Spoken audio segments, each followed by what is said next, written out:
Riders ready, watch the gate.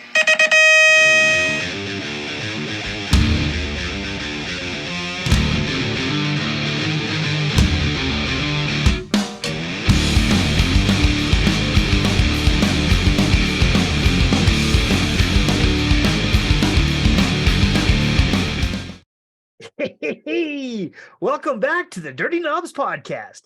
I'm your host, Hollywood Mike Miranda, along with my co-hosts, as always, JV, James Vicente, and EC Eric Carter. And on this episode, we talk to our old friend, and I'd say he's the fastest racer to ever turn a freestyler. He is the fastest pool rider I've ever seen. Just a rider extraordinaire, our friend Woody Itson.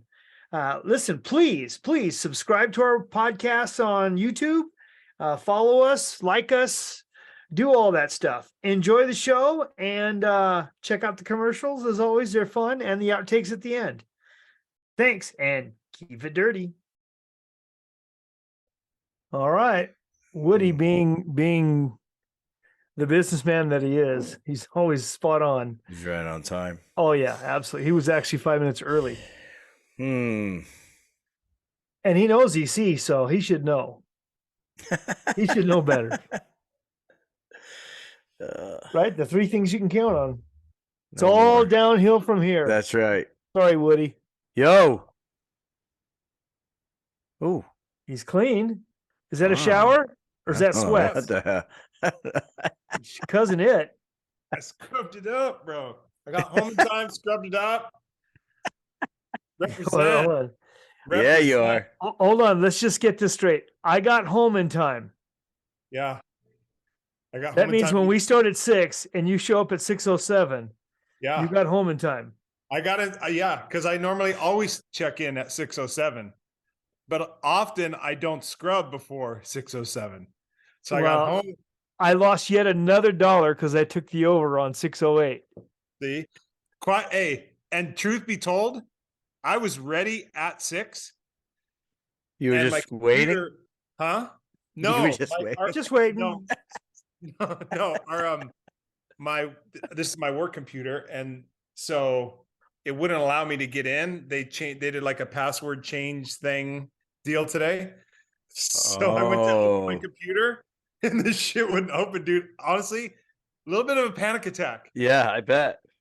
Because Mike knows I know all my passwords. Yeah. You couldn't find your folded up piece of paper that has all your passwords. Yeah. From your AOL account and everything else back then? Where the old ones are crossed out and then the new ones next to it. From your 100% VPN and your Marin. Yeah, when I worked at Marin, all that shit. All that. I got it, dude. But I'm here. You're here. You are. Yeah. Yeah. And we're back. See? Yeah. So what do you got, fellas? Oh man. You know what? We're a special breed, man. We got a special breed joining us tonight. Yeah. It's not many guys. It's not many guys that could race BMX at a pretty good level, pretty high level, be really competitive, and then transition to freestyle and make it really well and do really, really well. That, I think of the guys that I know that have done it, and it's a really short. You couldn't fill a gate. I don't think you can fill a gate. Right. So we have our friend, Mr. Woody Itson. Nice. That'll be good, huh? Yeah. That'll be good. Teammate. Yeah, teammate. Teammate. Hey, twice for me. Yes. Twice for me. Yep. You gave me that one. I told JV about that one. Twice for me. How's that? You're about to find out. You know what? I'm sure that on this episode, all three of us are going to learn something about the guests that we normally. Oh, for sure. Look at this guy. Dude, look at his pedal power T-shirt. Yeah. Yes, sir. Yeah, Woody. What's going on, good. EC? Not much, buddy. How are you? I'm doing all right, man. I'm doing all right. I'm getting old. Yeah. No, No, let me tell you, oof. Woody's in Texas and his AC went out. Oh man. You guys are having some rough weather over there. Yeah. We got the hottest weather in the nation for the whole week. Awesome. Wow. You know what? It's not too often you do a podcast and lose weight at the same time. And yeah. Yeah, And the humidity is probably fantastic too, right? It was that's the only thing that feels like 105, and they said the only thing that from keeping it be like 110 is because our humidity is like 79%. Oh. It's just it's awesome. 79. That's a dry day for JV in Miami. That's a dry day. That is true. I'll tell you what. I'll take Texas, I think, over Florida, at least for July, August, and maybe September a little bit. Yeah, man. Yeah, it's rough. It's rough, right? It's getting rough right now. Raining, we got the rain thing going on every day now. Hitting rough. Yeah. Yep. Well, JV, tell us a little bit about our guest. All right. Oh boy. Let's see. All right, Woody, you're gonna need to just jump in here if I got it wrong. Confirm or deny. Yeah. I tried my best here, but actually, here's an interesting thing. When I typed your last name in my phone, it auto-corrected it to "It's on." Well, yes. It's on. That's how I tell people to pronounce it, because they're all, is it Itson? Is it Itson? So I just say it's on. It's on. I like it. Was right, JV. Yeah. Right? All right, so here far, we go. JV's 1 for 1. Got it. I got it. All right. Okay, so here's what I got. Woody, actually not your real name, your birth name. It's Joseph. All Yes. right. It was your brother that actually gave you the name Woody. Yeah. Got that? Wow. Began Well, freestyle. You want to talk about that? Or? EC, I do know the answer. EC, do you know what his middle name is? I don't, but I imagine it has something to do with Woody. He does. It does. His name is Durwood. And in Texas, that's not that rare. Hey, Durwood. I love it. Hey, He's Hollywood, you were right. You said we were going to learn something new today. Yep. There you go. Durwood. The dang AC ain't working. It wouldn't fit on the handlebar sticker, Eric. So we just shortened it up to Woody. It wouldn't fit on the best handlebar. That's sticker. right. There we go. Began freestyle in 1980. Before that was a racer for 2 years. You raced at Orange Y. Yes, sir. Competitively. Yes. About 1983, you actually were inspired by watching Bob Harrow and RL at Anaheim Stadium to freestyle. Yes, at an indoor ABA National. At an indoor ABA National. Mike, were you there? I was. In fact, yeah. I was Yep. too. You were too, EC. That's right. I think I remember remember you. Woody from Orange Y racing. Yep. And I remember when he switched over to freestyle. Yep. He Yeah. practiced for a whopping 6 months before he got picked up by Brian Skura and BS Bikes, which Mike was also a teammate.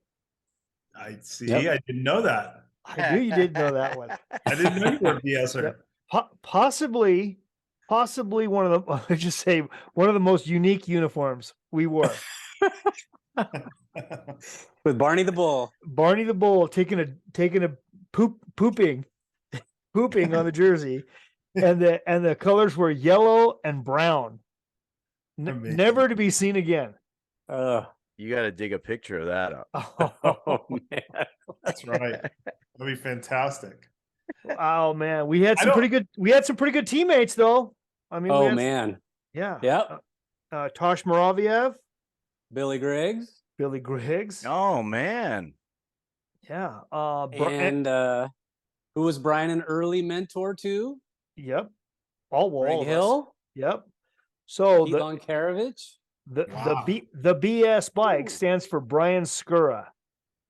Brian Skura was also, wasn't he he did one of the records on the original. Oh, the World Almanac. Yeah, the world almond. We all went out and tried to break world or set world records. He did one. Yep. He did the wheelie. That's right. That's right. I remember that. He also invented all kinds of stuff. The most famous one, I think, maybe not the most lucrative, but the one I still run is the dirt skirt. You love it, dude. He loves the dirt skirt. So you won't have crusty balls. He loves the dirt skirt, dude. You do. You love it so much. For people that might not remember or don't know, the dirt skirt was just a pressed little circle piece of aluminum that you would put beneath your crown race on your fork, so it kept the dirt from going in your headset. And it came in a multitude of colors. Yeah. And the bike shop could buy a whole cardboard piece that had all the colors in it. Yep. I love it. And I found one recently in my toolbox. I love it, man. I still have one of the original cardboard ones. No. With all the colors, including the enamel ones. And I have the second official dirt skirt that was ever made that came off the press. Wow. Brian has the first one. That's awesome. Man. He has, and he did the gyro as well. That was yes, sir. Yeah. That was massive, dude. Invented the gyro? Yeah. Brian Skura did the gyro. Still being used today. Yes. Yeah. Yeah. Wow. And it really changed what you guys did, Woody. What's that? Totally. It completely unlocked so many things that you guys can do. It's amazing. Yes. Yeah. No more having to spin your bars around, to unwind the cables and spin them back, spin around, spin back. Such a hassle, man. You used to have like an extra 1.5 feet of cable on your handlebars, just hanging down after a while. It sucked.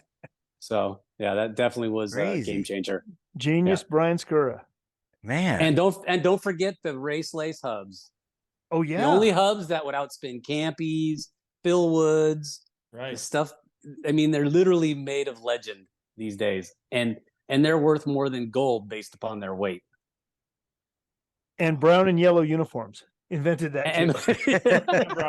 He did have the ugliest uniform jersey possibly ever. You'd never forget him. You'd never forget him.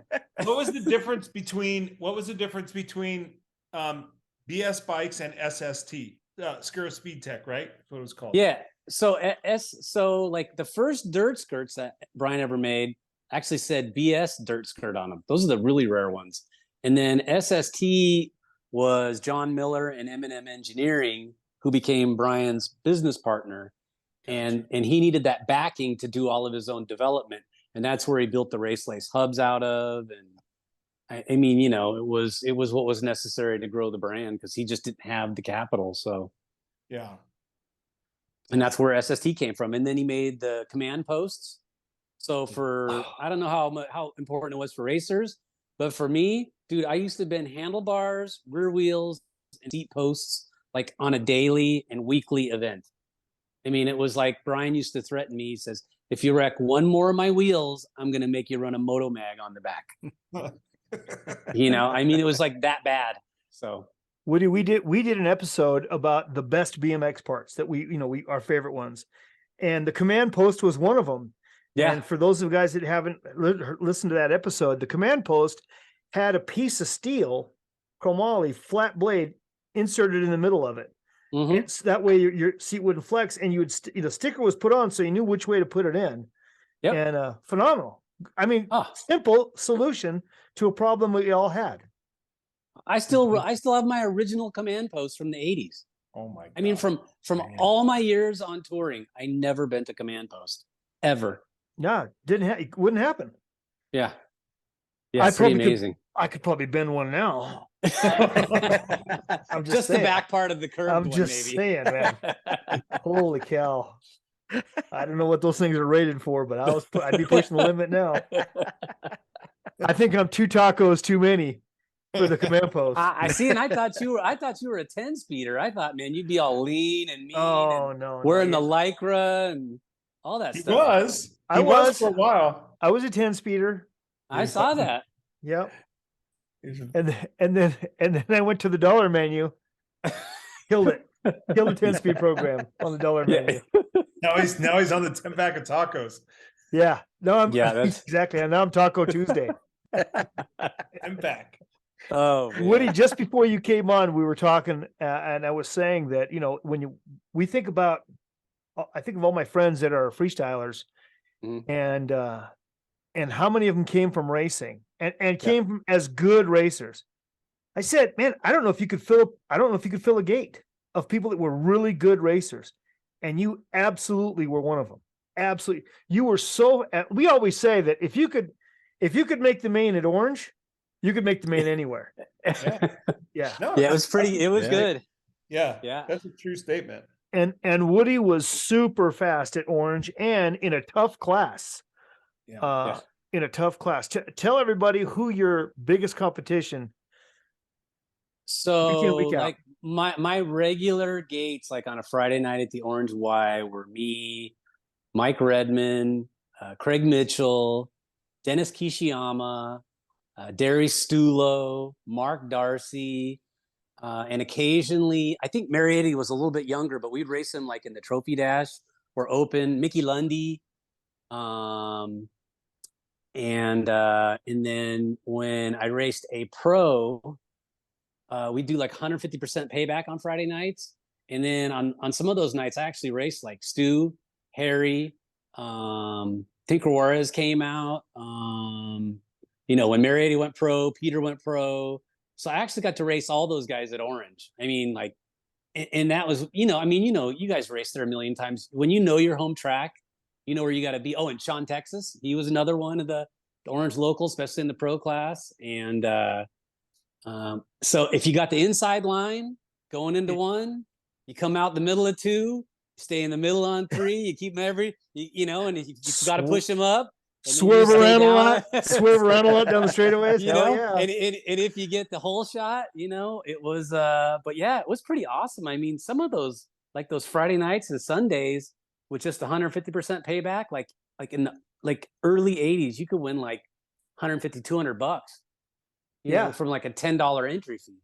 It was killer. Dude, there'd be the pro class would be semis and sometimes a quarter. Yeah. Semis and quarters from the pro class. On a Friday night, JV, and there were well over 100 motos. You wouldn't get out of the races till after midnight. Yeah, on a local race. That's often. That was standard issue. I was telling Mike that I remember like leaving the parking lot, at the Orange Y on a Friday night, and then driving to Rancho San Diego. It'd be like me and Redmond, and sometimes like Roger Linder.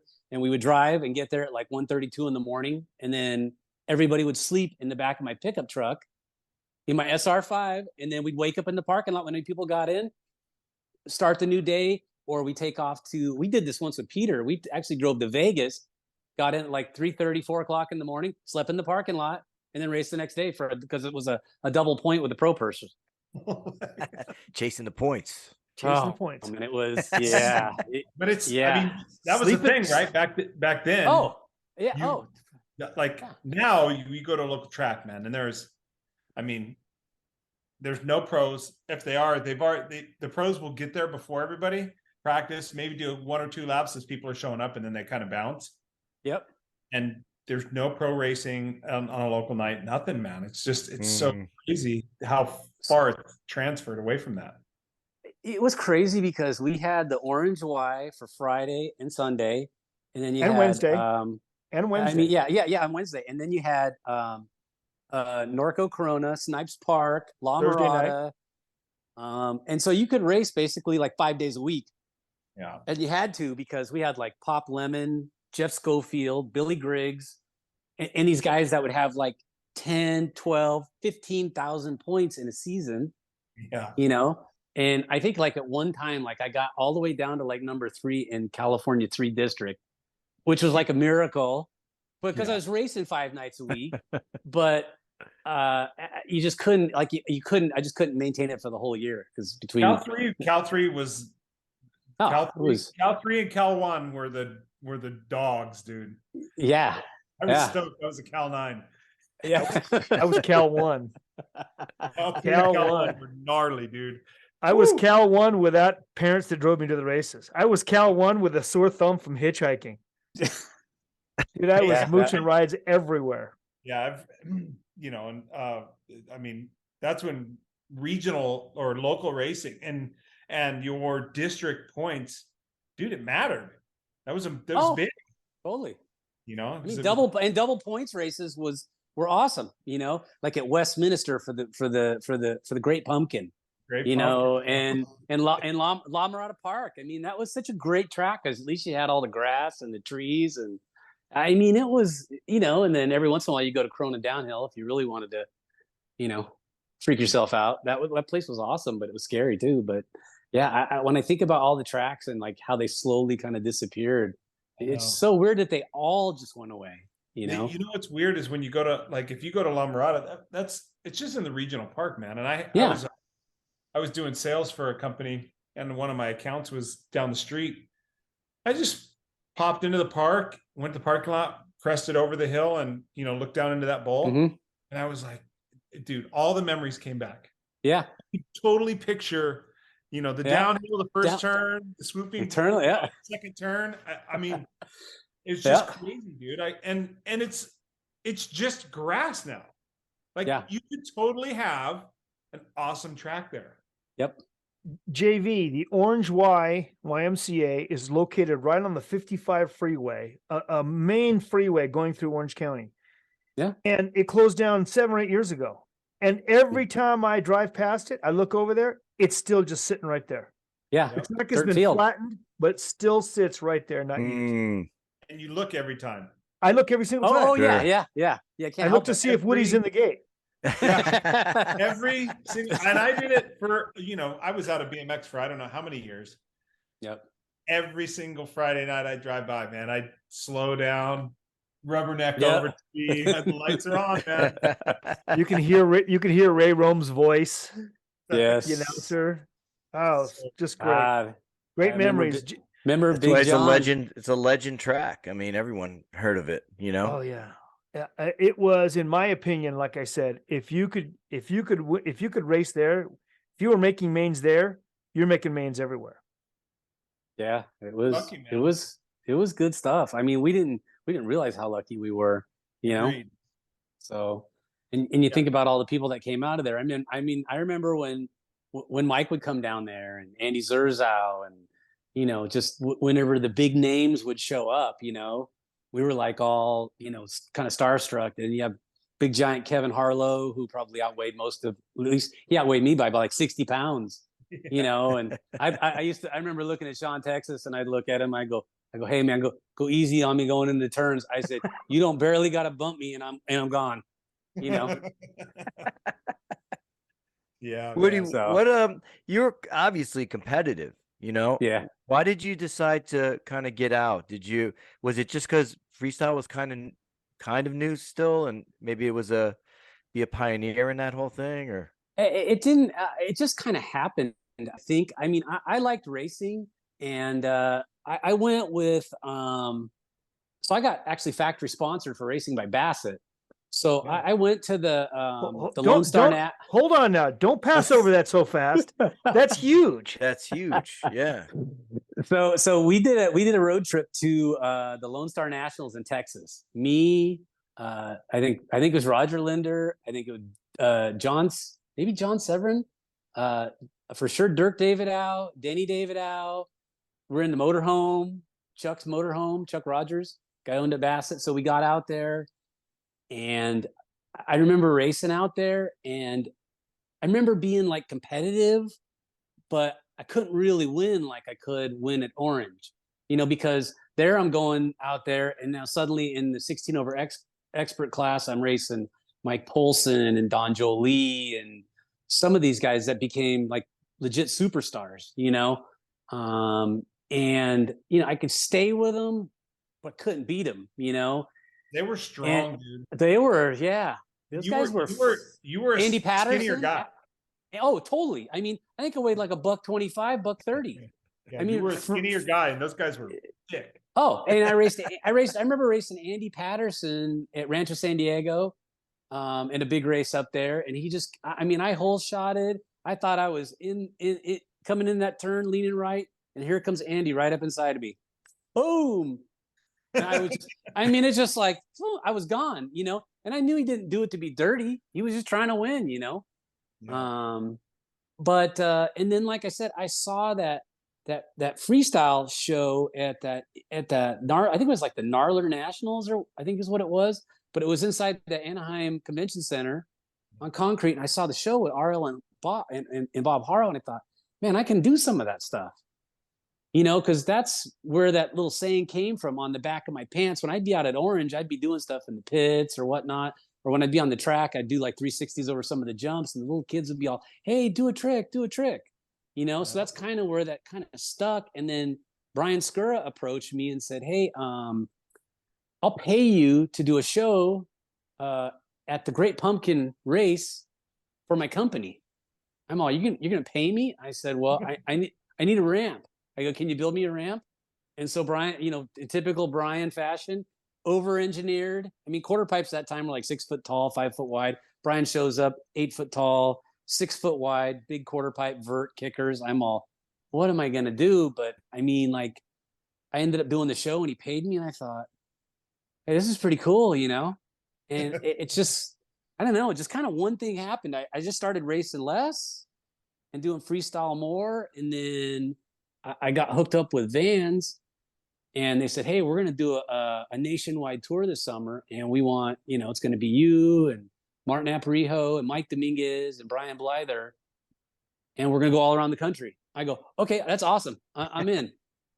And all we got was food money and hotel fees and transportation. No money, didn't get paid to do it whole summer. But like, I had one of the best summers of my whole life. Oh, you know? yeah, of course. It was crazy. How could you not? How could you not have one of the best? Everett was running that, right? What? Everett was. Oh yeah. Yeah. Do you remember his buddy Rollo?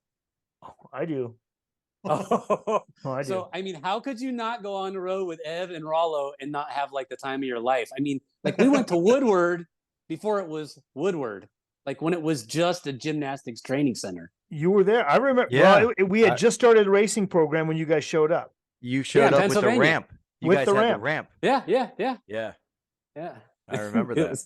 And the stories and just everything, man. I mean, like I said, I'll remember that for the rest of my life. So it was, that tour was priceless. Hey, I want to back up because and we skipped over something, and that was that you were a racer and you transitioned to freestyle.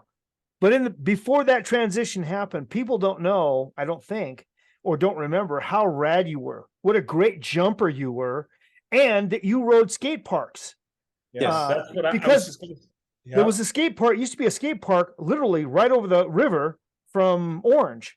Yep. Yeah, the Big O skate park. It was Big literally O. catty corner to Chapman. Yeah, Chapman in the 55. And every once in a while, if I could con my way, into letting someone let me stay, I would go ride there. And I was always blown away by how rad you were there.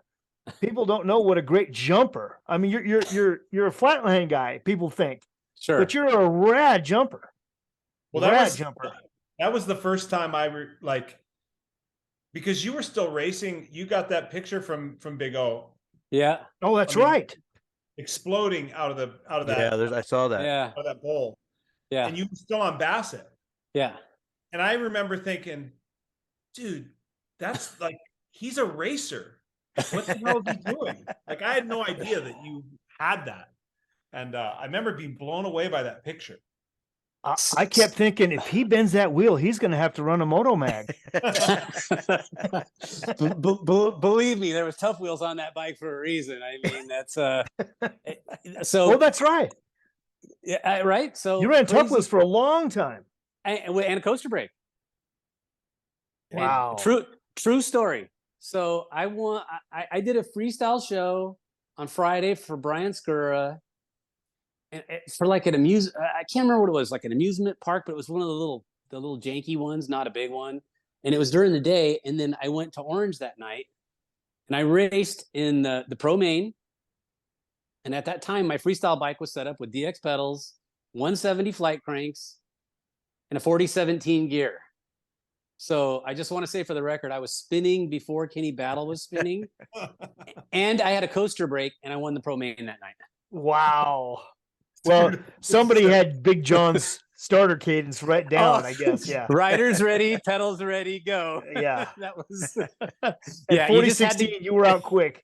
Yeah. it was, man. It just, but it's pretty funny. And I remember one of the guys looking afterwards. He goes, "Please tell me you didn't have a coaster brake on when you did that." And I stepped back on the brake. He just looked at me because that just sucks. That's just embarrassing. But man. it just embarrassing. It was lucky, but that first Big O photo that I got was because of Peter Lonkarevich. How He so? was so Pete used to come out to the Orange Y, and so one of my like best friends, racing buddies, travel buddies, was Mike Redman, who recently lost. And so Mike was pretty good friends with Peter. And Mike would say, Peter, he goes, "Bro, you got to come watch this guy ride the skate park." And like, there's some old photos of me in a Super BMX magazine, wearing a BS Bikes jersey with a pair of red and white Max leathers. And in the background, you'll see, like, I think Redman's girlfriend, or it was Roger Linder's girlfriend, and maybe Peter's girlfriend sitting there while I'm doing this. And that was all set up because Mike talked Peter into telling Oz, "You need to see this guy ride the skate park." And so after a little while, it finally got set up. And I remember Oz showed up with Guyberson, and he goes, "Where do you want to film first?" And I said, "Well, how about we go back here to this bowl?" And in my mind, I'm thinking, if I get hurt, then at least I get the good shot before I hurt myself. So he goes, "Okay, well, show me what you're gonna do." So I did one run, and I did one of those huge, tabletop flyouts. And Oz goes, "Do not ride again until we get the cameras ready." Because he literally couldn't believe it. He goes, "Just how high can you go?" And I said, "Well, I can probably get up in those branches up there." And he just looked at me like, "Are you kidding?" I go, "No, I wasn't even going fast that first time." And he goes, "So you can go faster?" And I said, "Oh yeah." I'm thinking, this is my first shot. This is, BMX Action Magazine. Yeah. So down I went, and he was just like I remember Oz just kind of looked at me. Guyberson just looked at me and just kind of shook his head. So Come on, photo, Tough Wheels. Man. Come on, Tough Wheels. It was an amazing shot, though, man. And like you said, that was the first. I mean, I knew you did stuff at track. Yeah, you're racing sure. and stuff like that, but nothing like that. That was like, for me, that was like, oh my gosh. Yeah, I was surprised later on in life. I mean, you don't realize that stuff then, but like now, because of the internet, like every time you run across somebody, it's like, dude, I had that picture on my locker at school. I had it in my bedroom. I had it on my door. There's just some photos. And for me, that was like one of my favorite photos ever. And it just happened to be like the first time I went to do a photo shoot. So I still have it in my bathroom. Come on, Tough Wheels. Hey, how about this one, JV? Woody's been a teammate of two of us on this podcast. Mm-hmm. Yeah, yep. I know. UNEC. Yeah. On Hutch. But a different uniform. Yeah. That's right. Right. You had the uniform that had like a tornado on it or something. Right, Woody?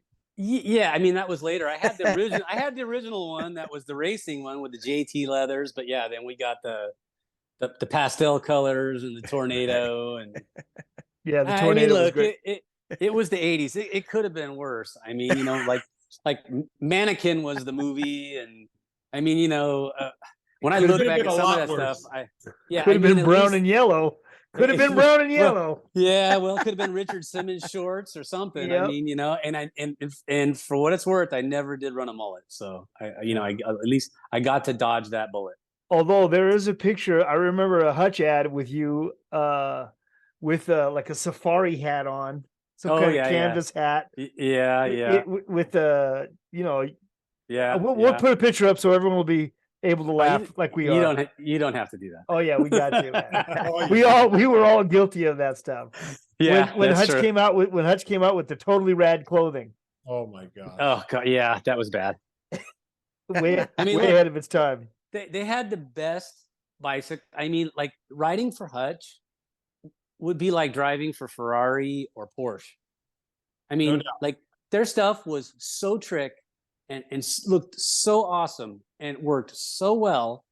And they actually listened to the riders like it wasn't some dude in the machine shop like building stuff. It was like, okay, what do you want us to do when you design this bike? You know, they listened to like everything we did. They didn't get it right like the first time, but Well, you know, Woody, isn't it right? Didn't you design the Trickstar? yeah, Yeah, that's a yeah, Woody Itson design. Yeah, it's yeah. amazing. And so the Judge is basically a Trickstar without all the platform stuff on it. That was So mine. That's we right.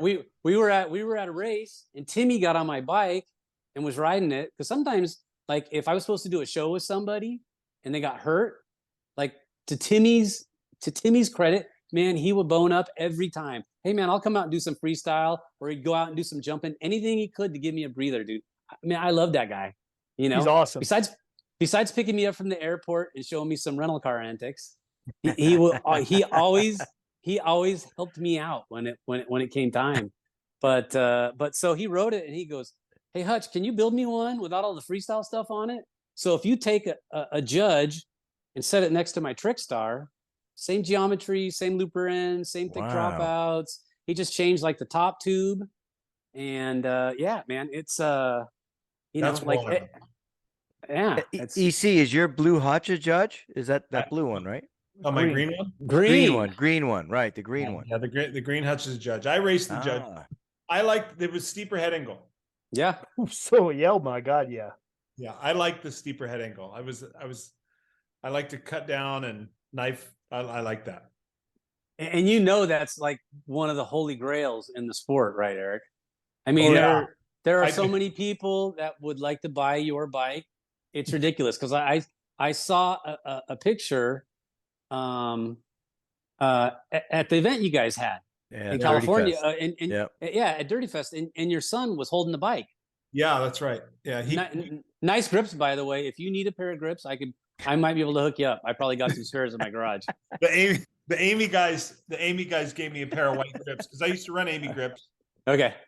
And so the Amy guys gave me some grips for the bike that I have now for it. But Yeah. you know, and it's crazy with the whole deal with that thing, man. I like there's tons of stories about it that it fell out of a rental car. That was a different bike. I had a blue Hutch that fell out of a rental car, Mm-hmm. but green one wasn't. And I have no idea how this happened, but that bike ended up, I lost it. It was gone. I don't know where it was. I hadn't seen it in years.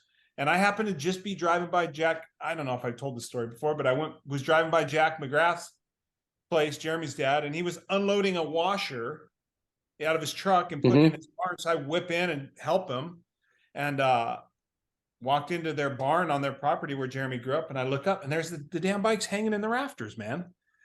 It's like, Jack, how the hell did you get that? And he didn't even know what I was talking about. I said, dude, this is my old bike up there. And I couldn't get it out because I didn't have a ladder. My kid, you know, I love him for it. He really does. He loves the old stuff. He loves all my old stuff, and he loves the vintage stuff, and he's a big fan of it. So I told him we found the bike. He's like, we got to get it. We got to get it, Dad. I'm like, oh, we're going to get it. I forgot. 3 months later, he reminds me. So I call Ann, Jeremy's mom. Yeah, that bike's not in there anymore. I don't know what happened. That barn got broke into like 5 or 6 times.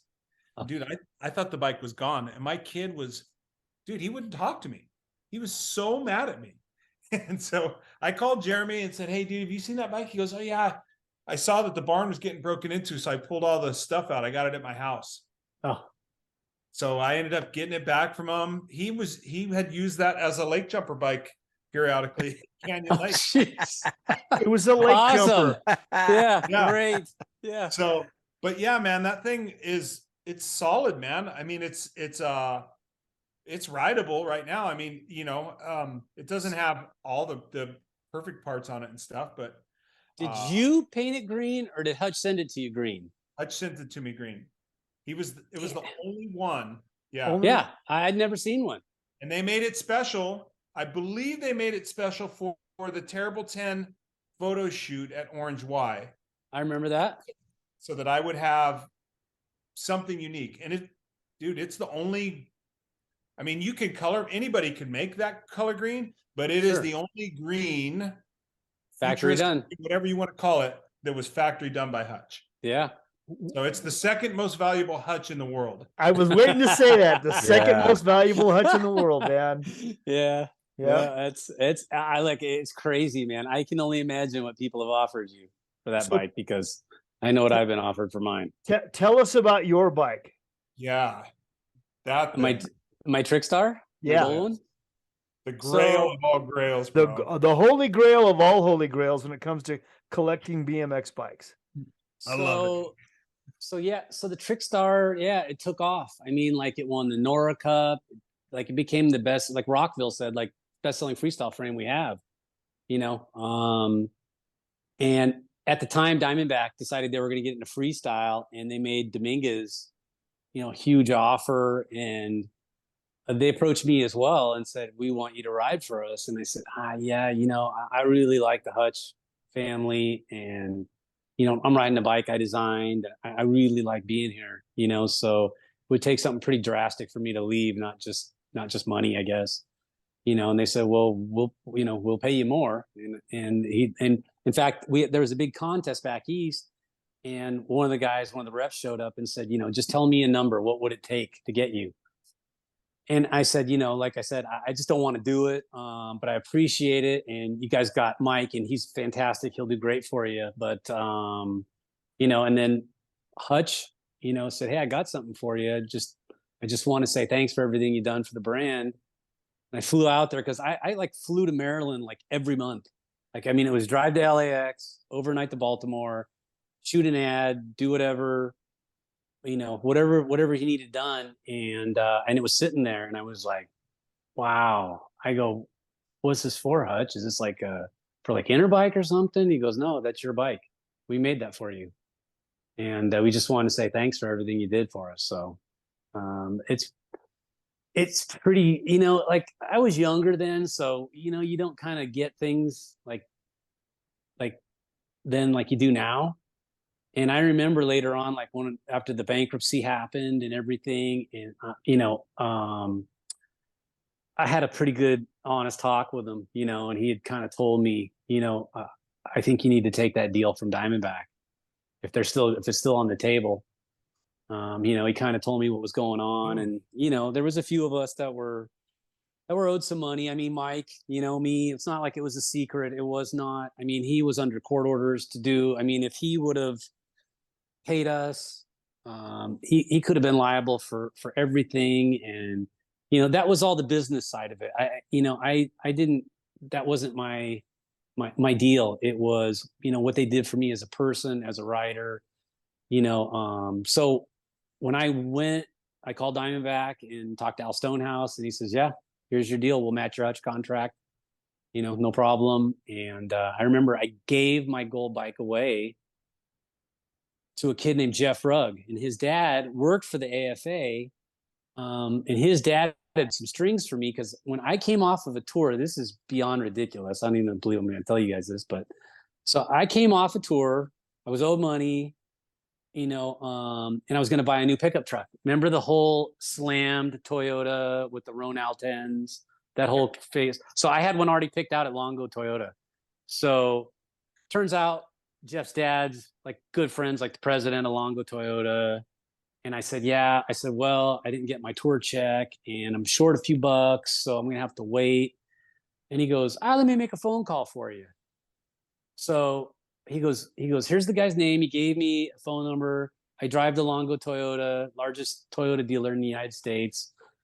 Guy shows up. There's a blue Toyota mini truck sitting right there. And he goes, you're Woody, right? And I said, yeah. And he goes, okay. He goes, this is Joe. He's going to take you in, sign some documents. And I said, no. He goes, no, it's taken care of.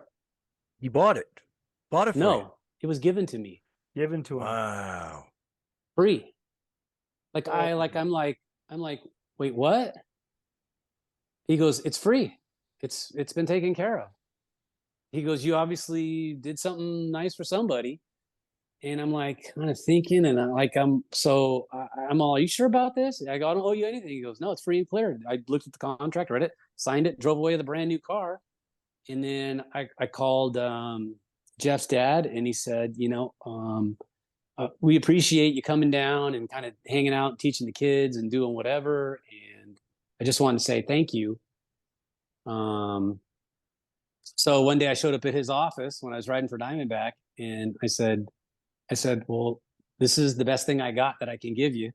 So give this to your son, and I appreciate what you did for me. So I gave him my gold trick star. So you fast forward to a zillion years later, I get married.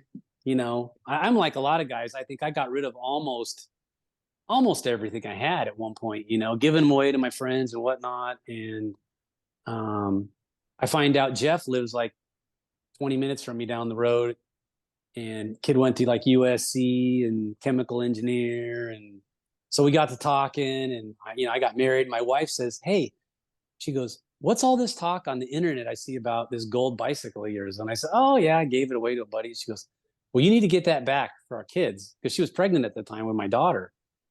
And I said, well, I don't know if I can or not. She goes, do you know where it is? And I said, yeah. So I called him. Took me, I sound like you, Eric. I think it took me like 6 months to getting around to calling him. Yeah, and, right. And then finally he goes, well, hey, why don't you come down for lunch? So I went down for lunch, and it was up in his attic, and he brought it down, and it was kind of taken apart somewhat like in a bike box. And we shoved it in the back of my car. And I said, look, what do I owe you for this thing? And he said, well, how much did you charge me for it? And I said, well, I didn't charge you for it. I gave it to your dad to give to you as a gift. And he goes, okay, I'm returning the favor. I'm going to give it back to you as a gift. I love it, dude. Man. Awesome. Wow. So yeah. And actually the bike that actually got, so that bike never got stolen. So I want to make that perfectly clear. I had the bike that got stolen from me, where it started the whole rumor about my gold trick star getting stolen, was a futuristic black trick star with a gold stem, a set of gold pedals, a gold seat clamp. And I took the wheels off of my gold bike because those SST hubs were so rare, and I put it on that black bike.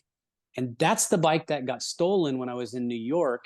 And I actually got it back 2 years after that, during the time I was riding for Diamondback, from a kid who told me, yeah, I saw a drug dealer in New York that had your bike. And so me and my buddies got it back from him. And the kid took a train ride from like Brooklyn to the AFA Masters in Paterson, New Jersey, and gave me my futuristic black trick star back. Wow. Oh my God. And then I gave it to my childhood friend, and he kept it for 20 plus years.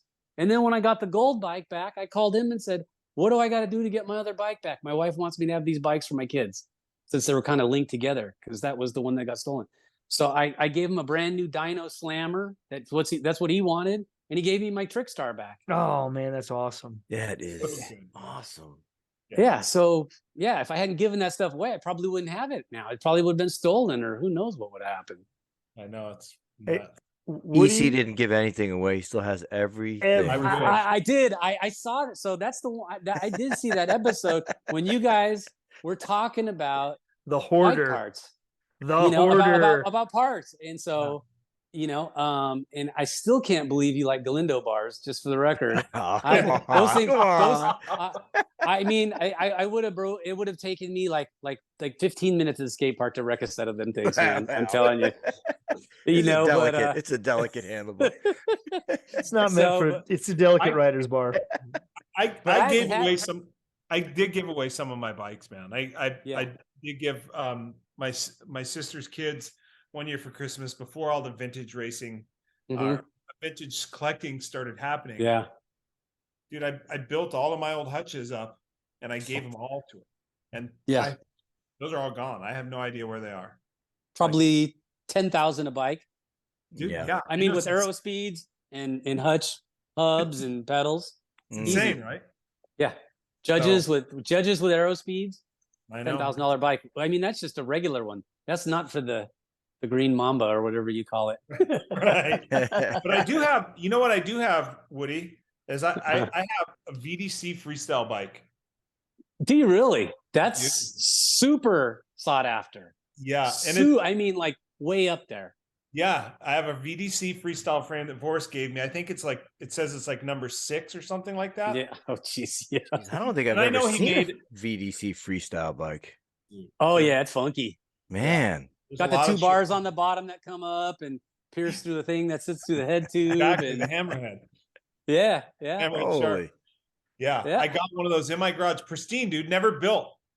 Is it chrome? Is Oh it my painted? God. Yeah, it's chrome. It's never been built. Oh, dude, it's NOS. That thing's worth thousands of dollars. Make sure you take care of that. Yeah. It's crazy. Yeah, that's amazing. Hollywood's so mad. Oh man, yeah. I mean, like I said, and his bike from the movie Rad. That's another epic bike that's worth a fortune. I mean, God, I've heard some numbers for some of these bikes, and it's staggering, you know. And I'm thinking, am I just stupid to keep saying no? But what about here's another bike that you had that's very special, the Hutch HPV bike. Yeah. See, so I never got in. So I was like me and Mark, like, you know who started all that stuff, right? It was Magoo. Yes. Like Magoo and Seppi Mays. Like we would go down there to go riding with those guys, and Magoo would say, "Oh, I got this great idea." He goes, "We're gonna go up to Turnbull Canyon and ride down the mountain at night."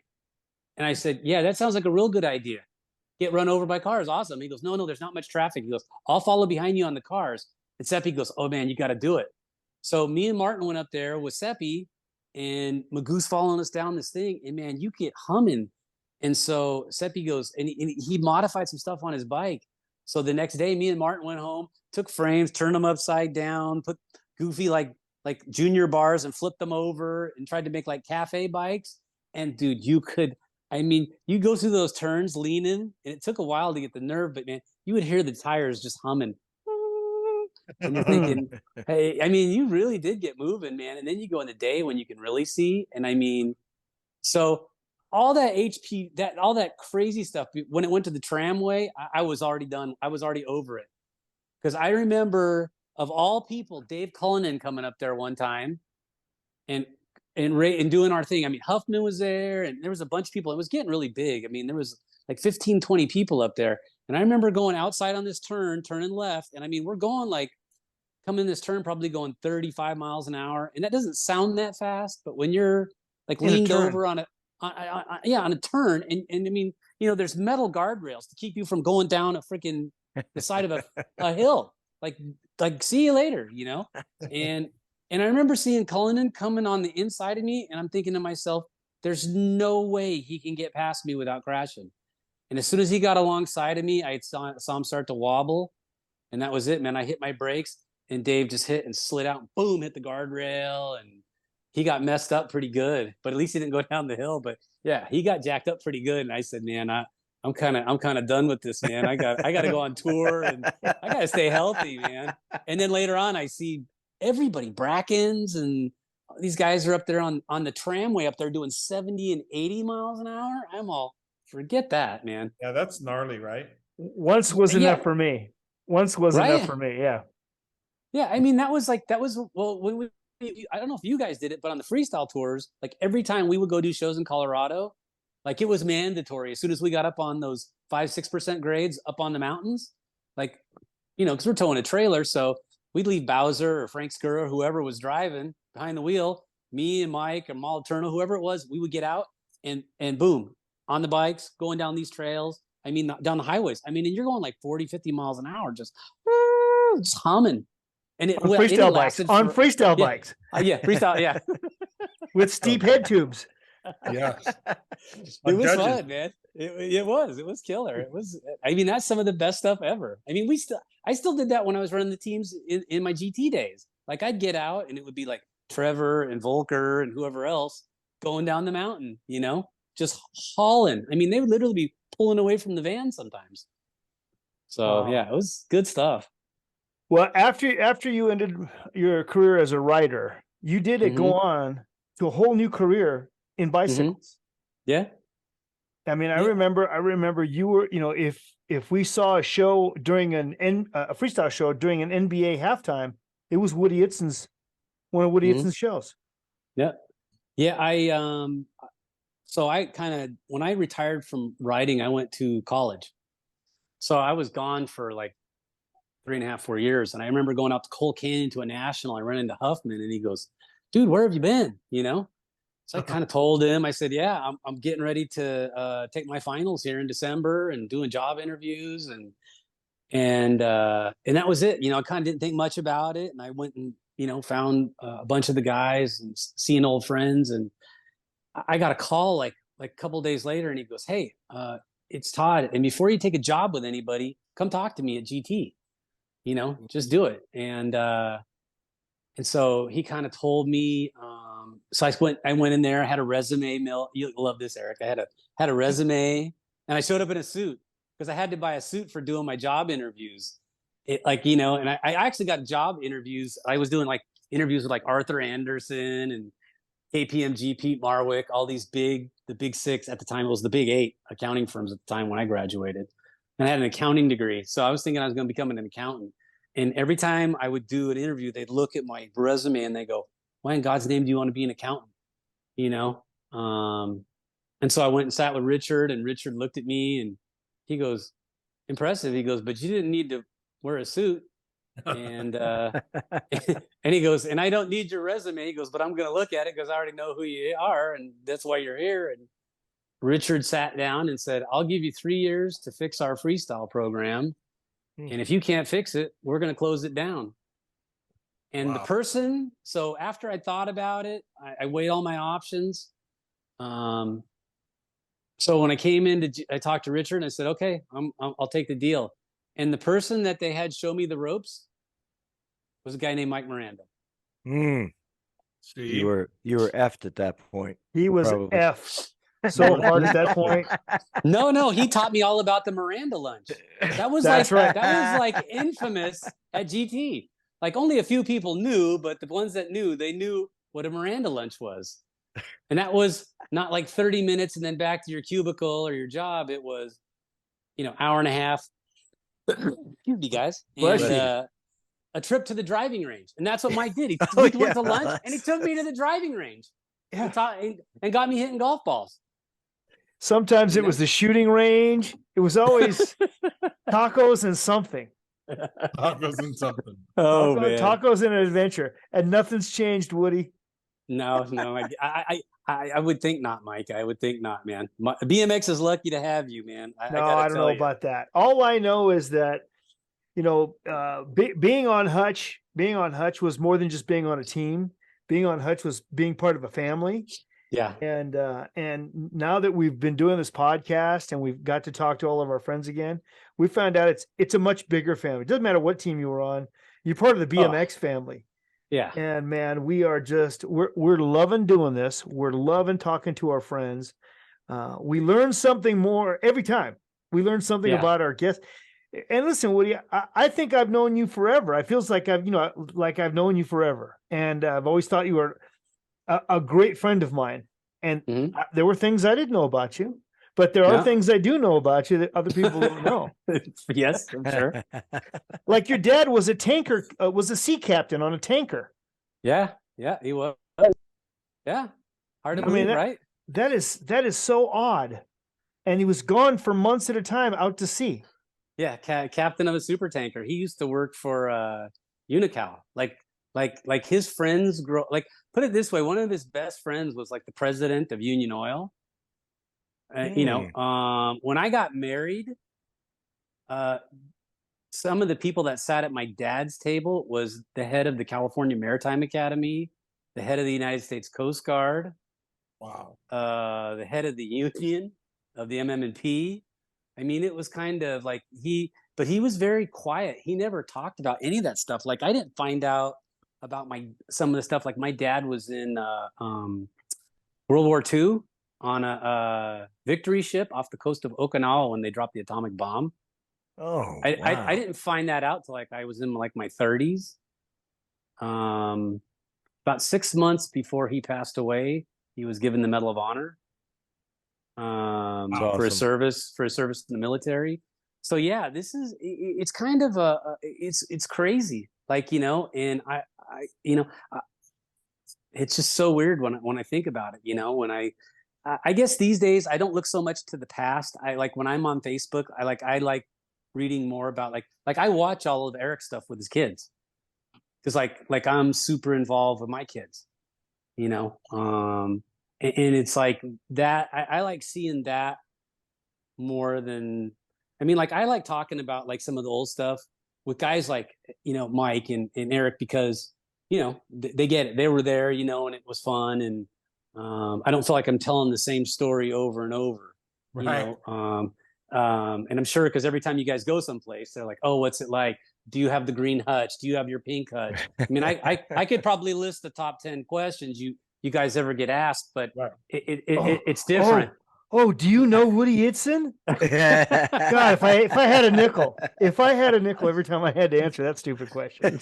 So yeah, so I mean, you know, but yeah, so these days I'm more into seeing that kind of stuff. You know, I like to see like my friends doing well. Like, you know, I think for a long time in BMX you had to kind of almost, you know, down. It's weird because on the racing side of things, like if you had a fancy car and you were, you know, had a nice watch, you were the man. Like, you know, it all comes to mind like Greg Hill's 911 Porsche with the You Lose plate on it. Like that was good. But if you did that on the freestyle side in the early days, and even towards kind of like the 90s, it was looked at like kind of like a bad thing. Like, how come you're making so much money? You know, it was a weird deal. But so later on, when I see stuff nowadays and I see people are doing well, I think, man, that's awesome. Or even if they're just happy, you know, families, kids, I get more from that than anything else, I think. Can I just put this on the screen for a second? Yeah. Show. That's one more thing that Woody and I have in common. We both got to drive Hutch's Porsche. Yeah, and you know what? I think we probably were the only two. Yeah, so, absolutely the only two that got to drive that thing. Yeah, because I mean, you know, it was Hutch's baby, you know, and it was not a rental car. No, I did not drive that car like a rental car. Did he ever pick you up in the Z28? The Camaro that he did with the blown engine and the nitrous? Nope. My God. He picked me up in the Mercedes AMG. Yes, yeah. Okay, yeah. He was always wanting to pick me up in something fancy. Oh man. He took me for a ride in that Camaro, and that was scary fast. When he would reach down and unscrew that nose bottle and punch it on the highway. Maybe it would just break the tires loose. Give a guess. But I remember trying to leave his house one time in a snowstorm and just sliding all the way up the driveway. It's crazy. Because that was that long, windy dirt road. Yeah. You know, to get back to the. But it was killer, that house on the Chesapeake Bay, man. Wasn't that great, EC? Going crabbing and going kneeboarding. I will tell you, man, for me, like, I was just a suburb kid from Lakewood, right? I'd been on factory free agent, but I really hadn't traveled and seen a lot of stuff. And then, you know, I did well enough, and luckily Mike was able to vouch for me and bring me on and get me on the team, and I got to experience it. But I can remember, man, going to the house and just thinking, dude, like you said, Woody, it was like being on Ferrari, man. And I remember going down and just thinking, dude, I'm done. I did it. Like, I made it. I'm here. I'm at the place. There's the dock. It was crazy. And it was so fun, dude. They made it, it was so fun to be there. You could go out on the boat and play and swim around, and like there's just always stuff going on. And Richie would take us, and he had his little Staria, Mitsubishi Staria, and he'd take us ripping around in that thing. And it was just, man, like you said, it was like going to visit some relatives of yours that lived on the lake, some fancy relatives that were more than welcoming and inviting to have you to their lake house. They were. I mean, like I try to tell people, like it's not even just. It wasn't just the money aspect. It was like they treated you so well. It was ridiculous. Like, right. That's why you guys had such a tight team. You know, all the way around, just such a close team. Absolutely, that. JV. Absolutely, JV. You know, it was always cheering their teammates on. Yeah, yeah. Always wanting them to do good as well, and really, really concerned about that, and wanting the freestyle guys to have. You know, anytime I got to hang out with these guys, it was great. We always had a blast. Mm-hmm. You know, at the ABA Grands when you guys did the show with Jose DeCat. Oh yeah. We had the best time. And that's where EC made his famous dinner move. No, that was it. I didn't do that there. I did that at their house. Oh, okay. I wasn't there. Oh, that's right. That's right. That's right. Fill me in on that, Eric. Oh, dude, we were having dinner, and we were talking team dinner at the house. Everyone around the table. All the and Monty Gray, Steve Veltman, everybody. They were all on team. Hutch's house, big dinner. Yep. Everybody there. Yep. Go ahead, EC. Oh, you go, Mike. You tell it better. Oh man, and down at the end of the table, there's Mr. and Mrs. are at the end in the corner, and directly across from them is myself, and next to me is EC, and we're talking about I don't know how we got on the subject, whatever, and somebody's girlfriend was ugly or whatever, and EC goes, oh man, she was ugly and she was terrible, and she probably had like a retarded name, something like that, Thelma. Oh my god! Oh, and I bursted. Everyone else turned to looked at EC because I didn't know Thelma's real name. That was Mrs. Hutchins' first name. Yeah. And the forks are dropping, clang, and I just busted out laughing. That was the funniest thing ever. That's and then everyone the laughed. best thing you could have done. Yeah. I was gonna say, oh man. Hutch laughed. It was great, but there was a long moment of silence. All you could hear was EC's hearts going boom. Were you like 14 at the time, Eric, or 15? I was 15. Okay, so you're Perfect. lucky you were 15. You were lucky you were 15 because you didn't understand the gravity of that moment. But I'm sure Mike did. Oh and yeah. And the next thing he's thinking is, I vouched for this asshole. What the heck? First thing I thought was, that's my boy. Of all the names I could have picked, from all the different names, right? I had to pick that one. Oh, it's pick like Gertie or Helen. Oh, she's ugly, really ugly. She probably has an ugly name, like Thelma. Oh man, so good. That's I thought I was done, dude. I thought I was off the team. Not your smartest move, but you pulled it off. Yeah, dude. One of the smartest moves I heard of was what proves Woody's intelligence and accounting prowess. Woody, I heard you made a fortune collecting and selling Hot Wheels cars. Yeah, it still doesn't sound believable, to be honest with you. I mean, I've kind of figured out if there was a path to carve in life where you could avoid the least amount of responsibility and make the least adult decisions in your life, ride a bicycle, go to college, get an accounting degree, don't become an accountant, go back into the bicycle business, babysit riders, and play with Hot Wheels, and then take up golf. It's like, yeah, that sounds like a smart guy.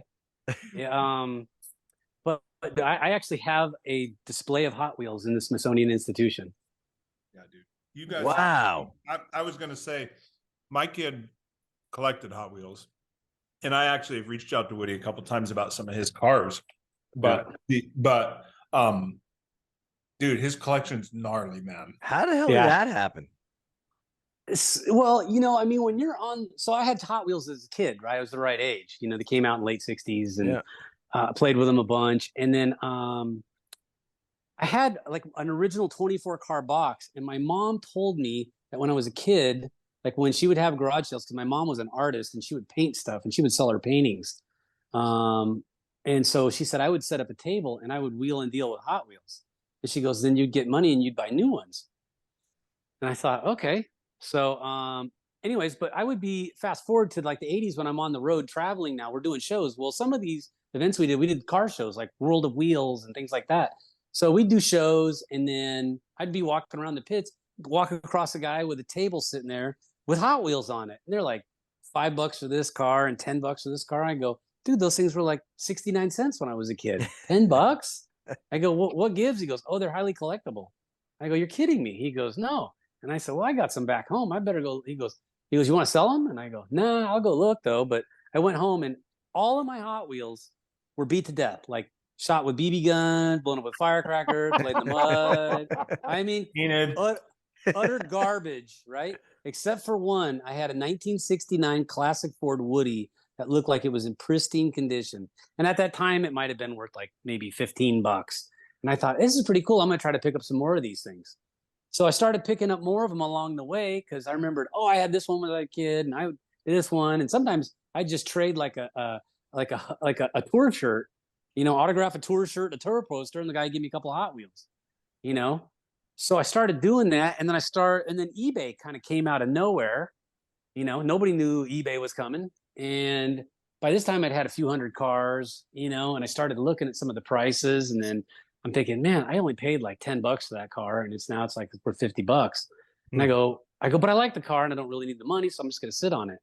And then suddenly that car is worth $100, and it's $200, and then it's $500, and now it's $1,000. Now it's, so some of these cars that I bought or traded or got for nothing went from being worth $20 to like $5,000. Oh my gosh! And I didn't realize. Oh yeah, there's some. JV, you're going to lose your mind right now. He's going to blow your mind. Go ahead. So I sold a couple of them. Like I had a row of these cars called rear loaders, and I got like $35,000 a piece for them. Oh man, that's shit. Let me tell you my Hot Wheel story. Every time I see one of those orange Hot Wheel tracks, I think about my mom whipping me with that thing. Yeah, there you go. I'm getting a twitch, man. Like, mind you, well deserved. Every time I got it, well deserved. Yeah, man. Those Hot Wheels are amazing. Hot Wheels, man. It's funny, and I have people tell me, like, I've looked at collections, and I told people, they're not worth hardly anything. Just let your kids wreck them. And there's other times I said, well, if you want to send your kid to college, this might pay for the first year or two. And they're like, would you really pay that for them? I say, yeah, and then so I kind of figured out like I collected coins when I was younger, and I remembered like I had a book of dimes, and I got almost all of them for next to nothing. But there was one I needed to finish it. And it was a 1916 D Mercury head dime, and at the time, like to get a nice one, this is back in the 70s. Okay, it would have been $100.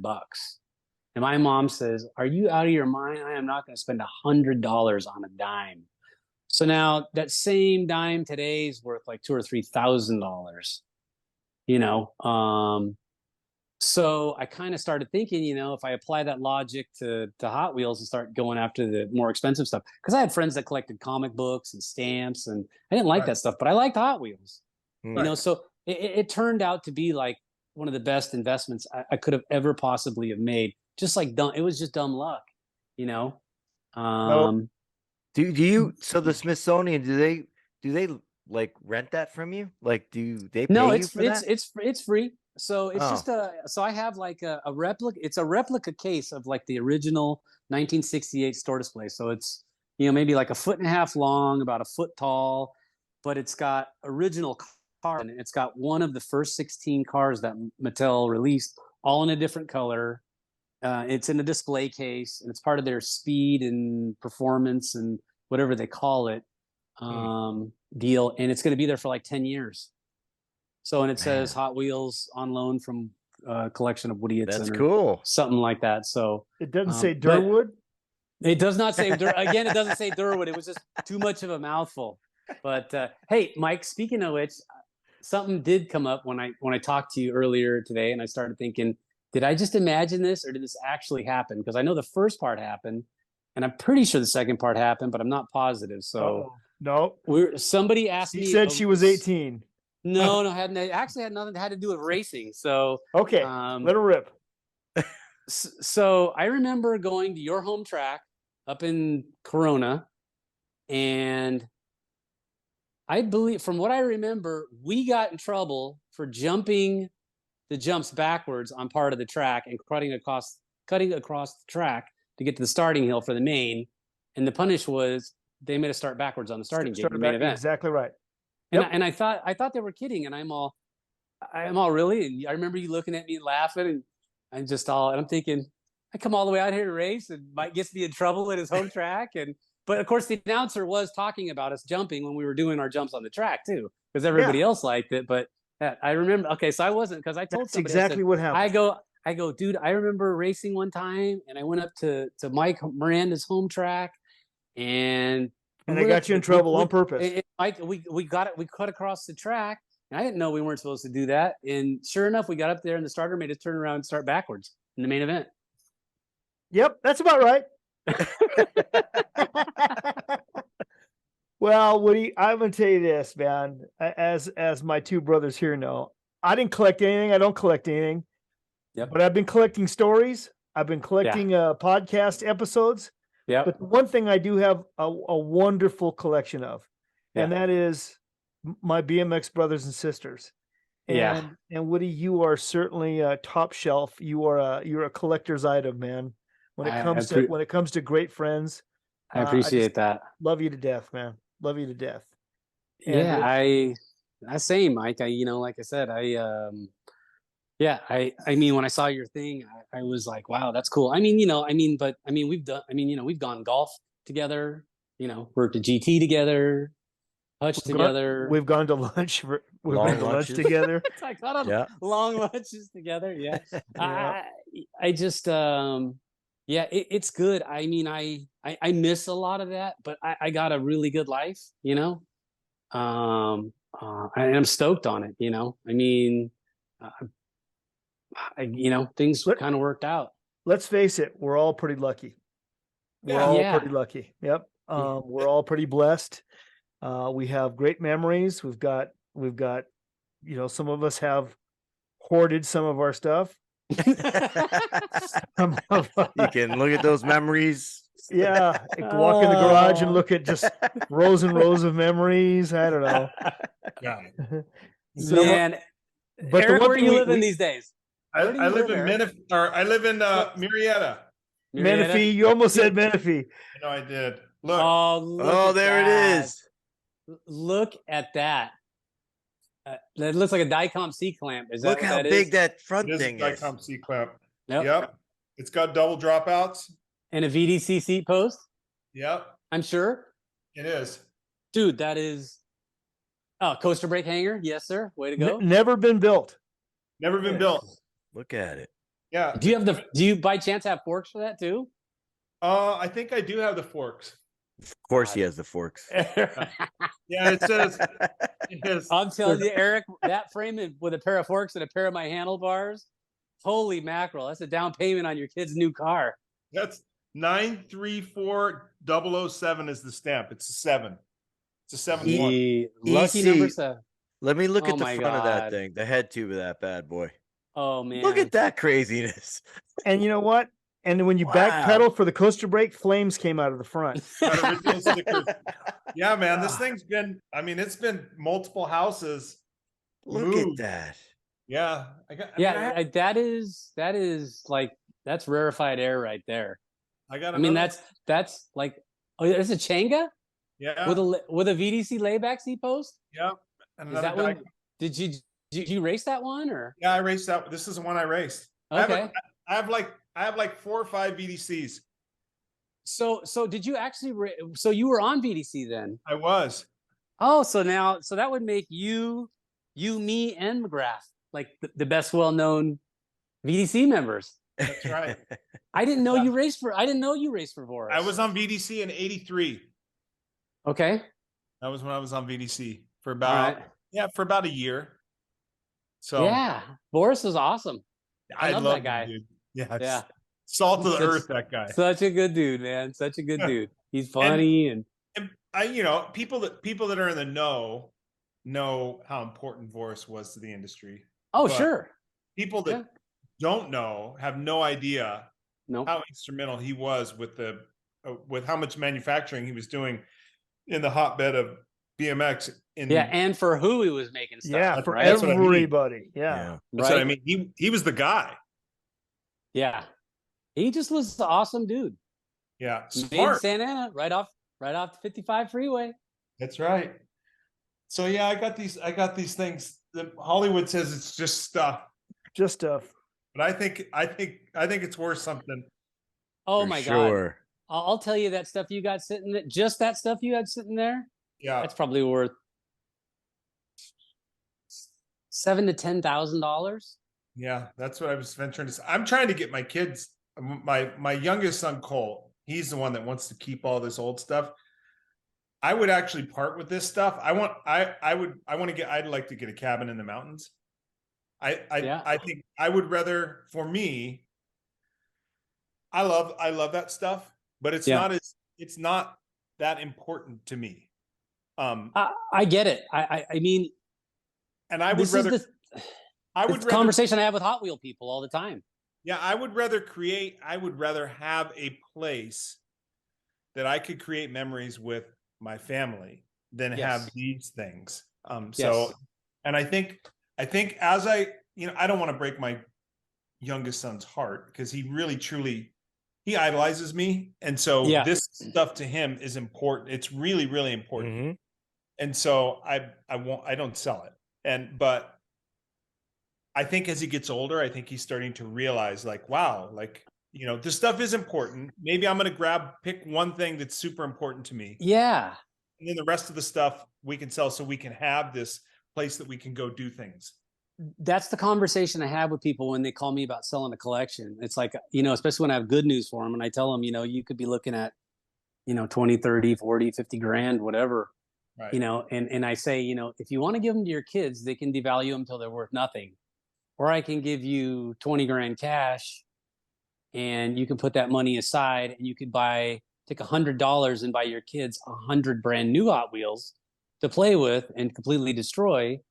And you could set the other $19,900, dollars in a savings account for your kids for a college fund, or you could buy a car. I mean, and this is the decisions, because, some of these things you never know where it's gonna end up. But I mean, that's what Hollywood says. That's what he thinks. He goes, dude, at some point your market base is goes down. Die. That's right.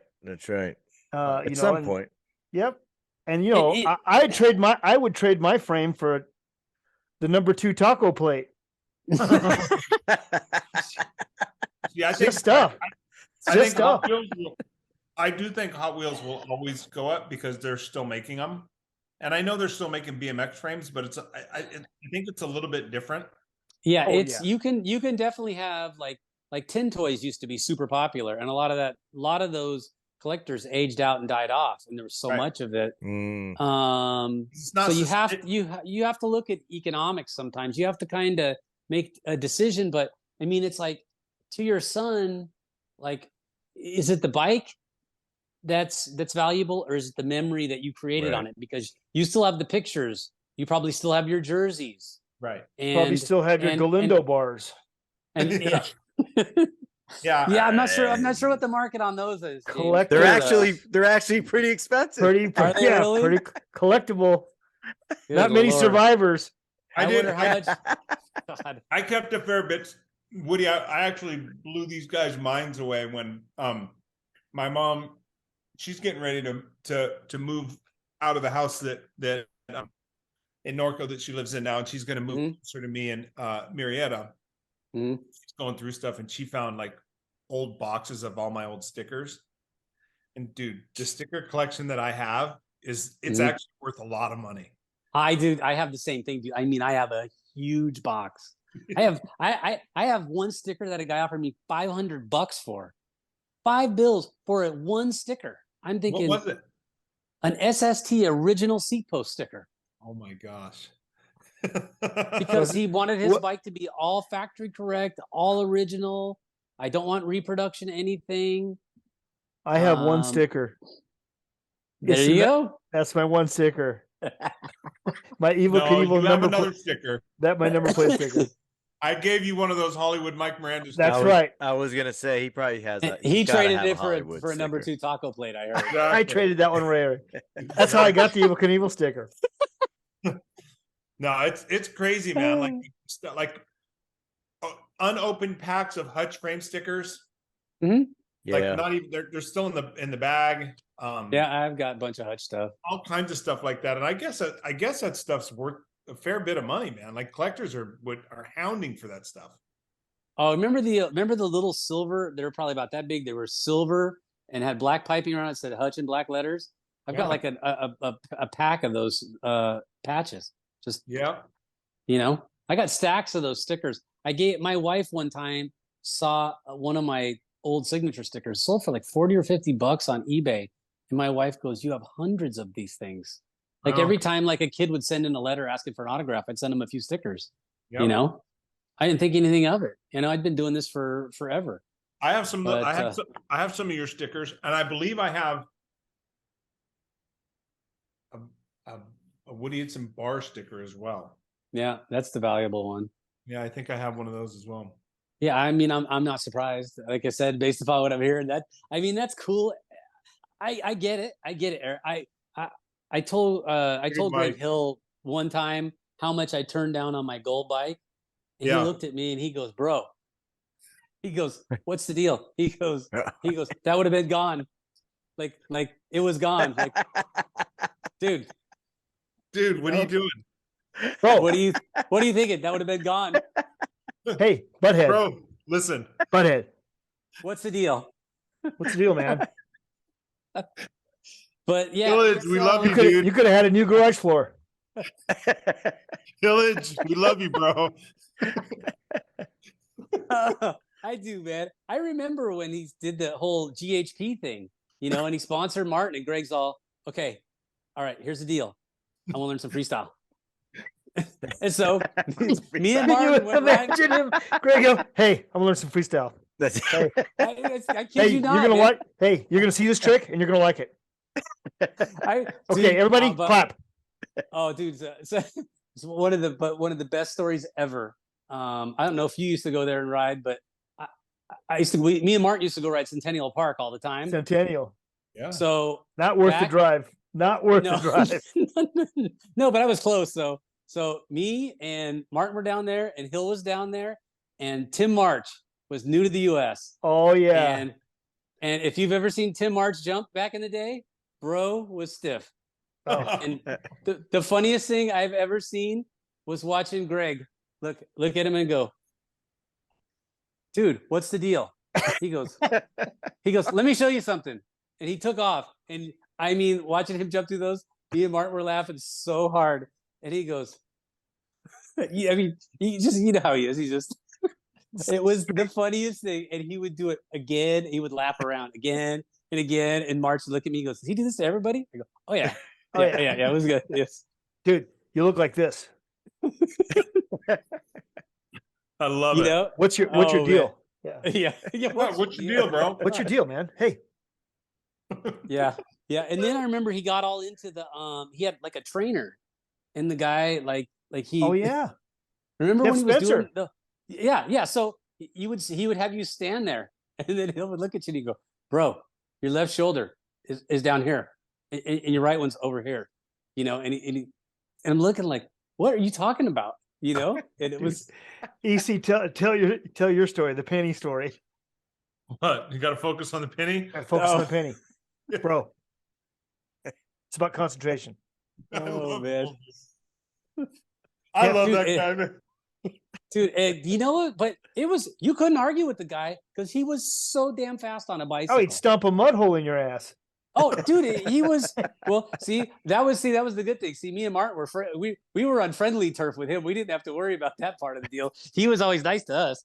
But I mean, because he even when he did Star Bars, I mean, he sponsored me, and that's where the Woody Itson bar came from. Hey, have you guys noticed that ever since we started talking about Woody's, what you're talking? Yeah, right? Hey, I was supposed to buy Star Bar.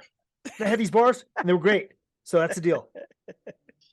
No, seriously, like. So I don't know if people know that's where the Woody Itson bars came from. So yeah, we used to we'd go riding with Greg, and he goes, and I think I was running GT bars. He goes, "Bro, I got these new bars." He goes, "Try them out." And I go, "Hey, they're really good. I like them." But then I bent them at the skate park, like pretty quick. And I remember I go, "Hey, Greg, I bent the bars." And he goes, "Wow." He goes, "Okay." So he gave me another pair. And then I bent those pretty quick too. And I was like, I go, dude. And I remember, like, I went down to see Boris, and Boris is all, he goes, hey, what's going on? And I said, Boris, I got a problem here. And I feel bad. I said, Greg's given me like 2 pairs of bars this week, and like I bent both of them at the skate park. And so I feel really bad. I said, but I just keep bending freaking handlebars. I said, but I like the way they feel. And he goes, well, how about I build you some bars that won't bend? And I said, okay, can we kind of shape them off star bars? And he goes, yeah, absolutely. Would you change anything? I said, yeah, I want to change the sweep a little bit, make them a little flatter. So he made me basically what was kind of like a star bar, a little flatter, kind of same. Like if you laid mine over a pair, they would have looked like each other, but a little different bend. But star bars, like regular handlebars, were 049. So he goes, I got some 065 wall tubing. I'll make you some thicker bars. So he made me the bars out of 065. And then I didn't like the skinny crossbar because I thought maybe that had something to do with the bending. And I wasn't an engineer by any means. But I said, if you put a 3/4 inch crossbar on there, it'll probably look better and probably make them stronger. And so he goes, awesome. So he made me like 10 pairs of these bars. And I ran like a pair of them for like, I don't know, 2 months, and I couldn't bend them.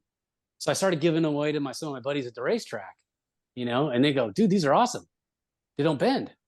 So, but one day I was out at the dips it was, I can't remember. It was in Irvine, kind of over where Rick Scott lived. I don't know if you knew where he lived, Mike or Eric, but in Irvine. So we were down there riding those, and I started doing 720s, and I landed one time and my hand slipped off the bar, boom, and hit my mouth, chipped my tooth on my crossbar. I said, damn, that crossbar is too high. So I called up Boris and I said, hey, can you make me a pair of those with the crossbar like an inch lower?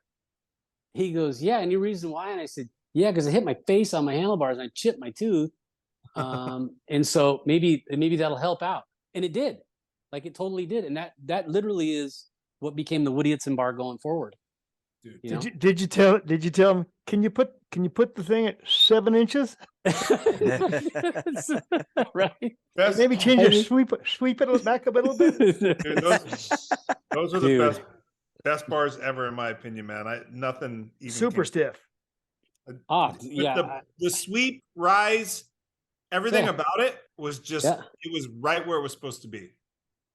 Dude, I remember going down to S&M one day, like a million years later, and Neil Hood was working there, and he goes, hey, I just want you to know that I ran your bars for years and I still got one of my original pairs. I was like so stoked. I was like, and I didn't find out till later on. I mean, I knew you ran them and a bunch of guys, Billy had them for a long time. And I didn't care who I raced for, dude. That was like when I rode for CW, that was a thing. I was like, I'm not riding those bars, dude. I'm riding these. And I had a stash. I had a stash. And I heard.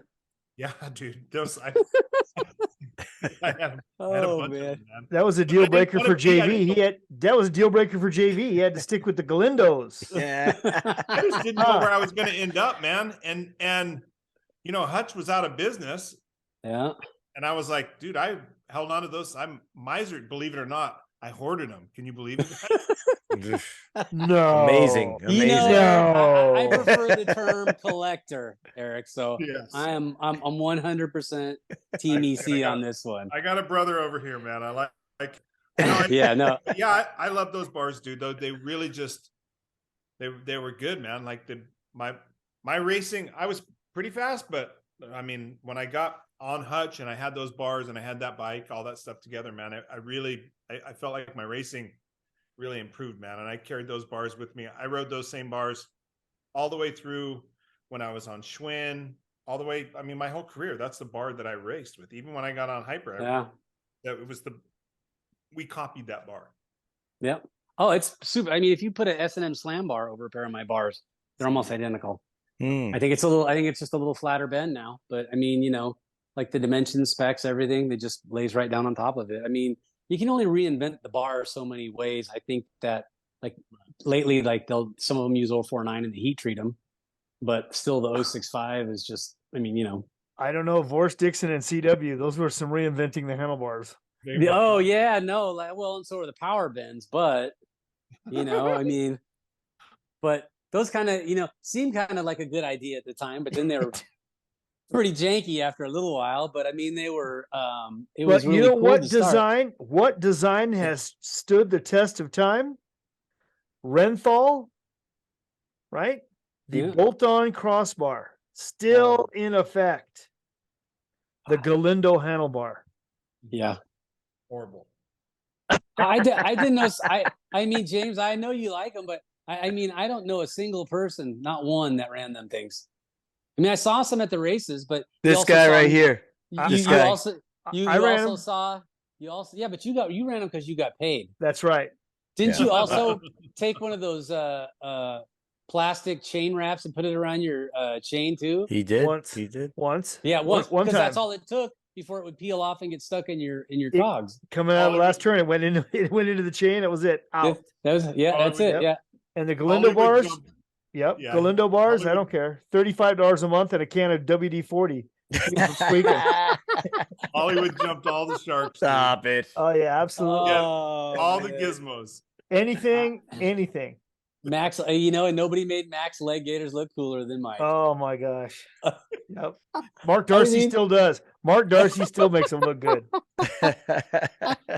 Oh man. Well, Oh, dude, brothers, that's just absolutely love this. You guys, Woody, you're just one of us, man. You may have a college degree in accounting and you may have Hot Wheels at the Smithsonian, Yep. but you're That's just a right. dumbass like we are. yeah, Hoarder. pretty much. Yeah. Yeah. know where Like you I said, came from. I look, I'm team EC, man, when it comes to that stuff. I get it. God, I still think about it all the time. I go, what are my kids gonna do with all this junk? But I know. I don't know, man. I go sit in my office and there's hundreds of Hot Wheels and I got a row of bicycles, one of a kind VDC and my Hutches and an Apple crate and the two wheelers and a Yamaha moto bike. Yeah. And I just think about all the times I got hurt and all the fun times I had and all the times I had to push them damn things back home on a 10-mile walk, and I just think that was some of the best stuff ever in my life. Okay. Let me fess up. And it comes also, if you don't need the money, right? If you're not hurting for the money, then you don't need to sell that stuff. Yeah. I told my son that he was collecting stingrays for a while and I think he has 5 or 6 now. Yep. And he wanted to sell them. He was like, Dad, I'm not really feeling the stingrays anymore. I'm not really collecting them anymore. I think I'm just going to sell them and buy a mountain bike or a surfboard or something. I was like, you know what, dude, don't sell them.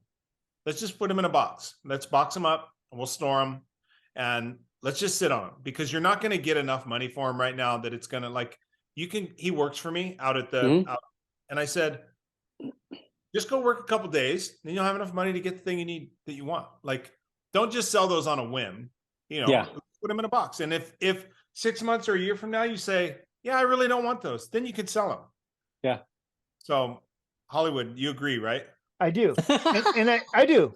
That's I do. how it starts. Yep. Right. That's how it starts. And now, like JV has gone to great lengths. One box at a time. Yep. That's right. JV has gone to great lengths to get one of his, to get a Reach direct link bike that, has a great deal of meaning to JV. And, the whole uniform, everything back the way it was, it's fantastic. Wow. And I get that. And like I was going to say, and if I was going to a little secret out, same thing. I started with I got one bike and now I got 2 bikes and now I got 3. Now I got no room in my garage because I got all these 1970s full suspension bikes. But I know. I was going to say, oh, they're awesome though. Which are worth a lot of money though. Yeah, but I didn't go after, I went after one. I wanted to find a Kawasaki bike because I wanted David Clinton to ride it for the parade lap for Dirty Fest. Yep. That's all I wanted. And then, I'm going to I found this Yamaha motorbike. I'll make it a funny joke bike to ride, and then I saw another one. I go, let me get this one. And then now I've got See, I'm ashamed of how many bikes I have. now you got stuff. Well, every time I talk to you, you got another bike. Oh yeah, hey man, look what I just found. This guy was gonna throw it away, and it's his complete Yamaha motorbike, and I'm all excited about it. I don't know what you're getting faster, dude. Tattoos or suspension bike? Yeah. I can give you the answer to that. Weight gain. That's where I'm winning. I'm topping out, man. It's hard to explain to people, but like if I walked into Eric's garage and I saw that green Hutch sitting there, like if I were to sit on that bike, you sit, you put your hands on the bars, and there's like a feeling you get that you do not get with the bikes today. It's because they don't mean anything to me. I know they're tricker. I know they're lighter. I know these guys go so fast and they're incredible athletes, but it doesn't mean anything to me. It doesn't mean like what it means for me to sit on my two-wheelers with those stupid moto mags, Agreed. I agree. I agree 100%, Woody. Yep. I mean, when I literally feel something when I do it. I mean, sometimes, just the other day, I spent like 4 hours dusting off my bikes and cleaning them and airing up the tires and having to pull them out and put them back and rearrange. But and then when it's done, I sit there like every day I'm in my office, I sit there and I look at them. That's awesome. And I'm like, I sometimes I just sit there and don't do anything. I just chill. Yeah. And it has nothing to do with value. Hollywood, you need one of your signature bikes, bro. Yeah. I think you need one of the. I think our listeners, one of our listeners, somebody's got to have something. You need one of your. Oh, they won't come off of it though. That's Speaking of which, Mike, I need to clear something up because I need to know this for myself. Hold on. I'm happy to have everything that I have because it's come back to me from my friends. All the stuff I have back there it's because somebody gave it back to me. Yeah. And a lot of it has to do with these two jokers on here giving it back to me. Yeah. But you probably gave that stuff away in the first thing. See, that's what I did. I gave my stuff away. I didn't sell it. I didn't try to extract a kidney or anything else. And then, and you gave them to your friends, and your friends gave them back to you. Yeah. Love you guys. Thank you. So here's my question. And I see this come up all the time. So I want a clarification. The Hutch Hollywood, was there any geometry or anything different? It was a pro racer just painted in the colors that Hutch wanted you to mark. That's what I told people. I said, paint job. Somebody argued with me and I said, look, I'm just going to tell you right now. I said, I know for a fact that a judge is a trick star without all the freestyle stuff on it. And I said, and I'm 99.9% sure that Mike's Hollywoods are a pro racer because he liked the bike. He went fast on the bike, but Hutch wanted us to promote those pastel colors. And listen, when he asked me if I wanted to change anything, I said, no, I like the bike. I love the way that bike ride. They rode, yeah. I mean, And okay, so that is correct. There was a chance I was going to break yet another frame, and I wanted to be able to go to a local bike shop and grab a frame. Yeah, that's. I had to think that way. I wanted to be able. I had a bike stolen at the ABA Grands. Yeah. Around the planet, I broke a few frames. So so I wanted to be able to go to a local bike shop and just grab a chrome Hutch if I needed one in an emergency. Yep. That was actually something I had to think about.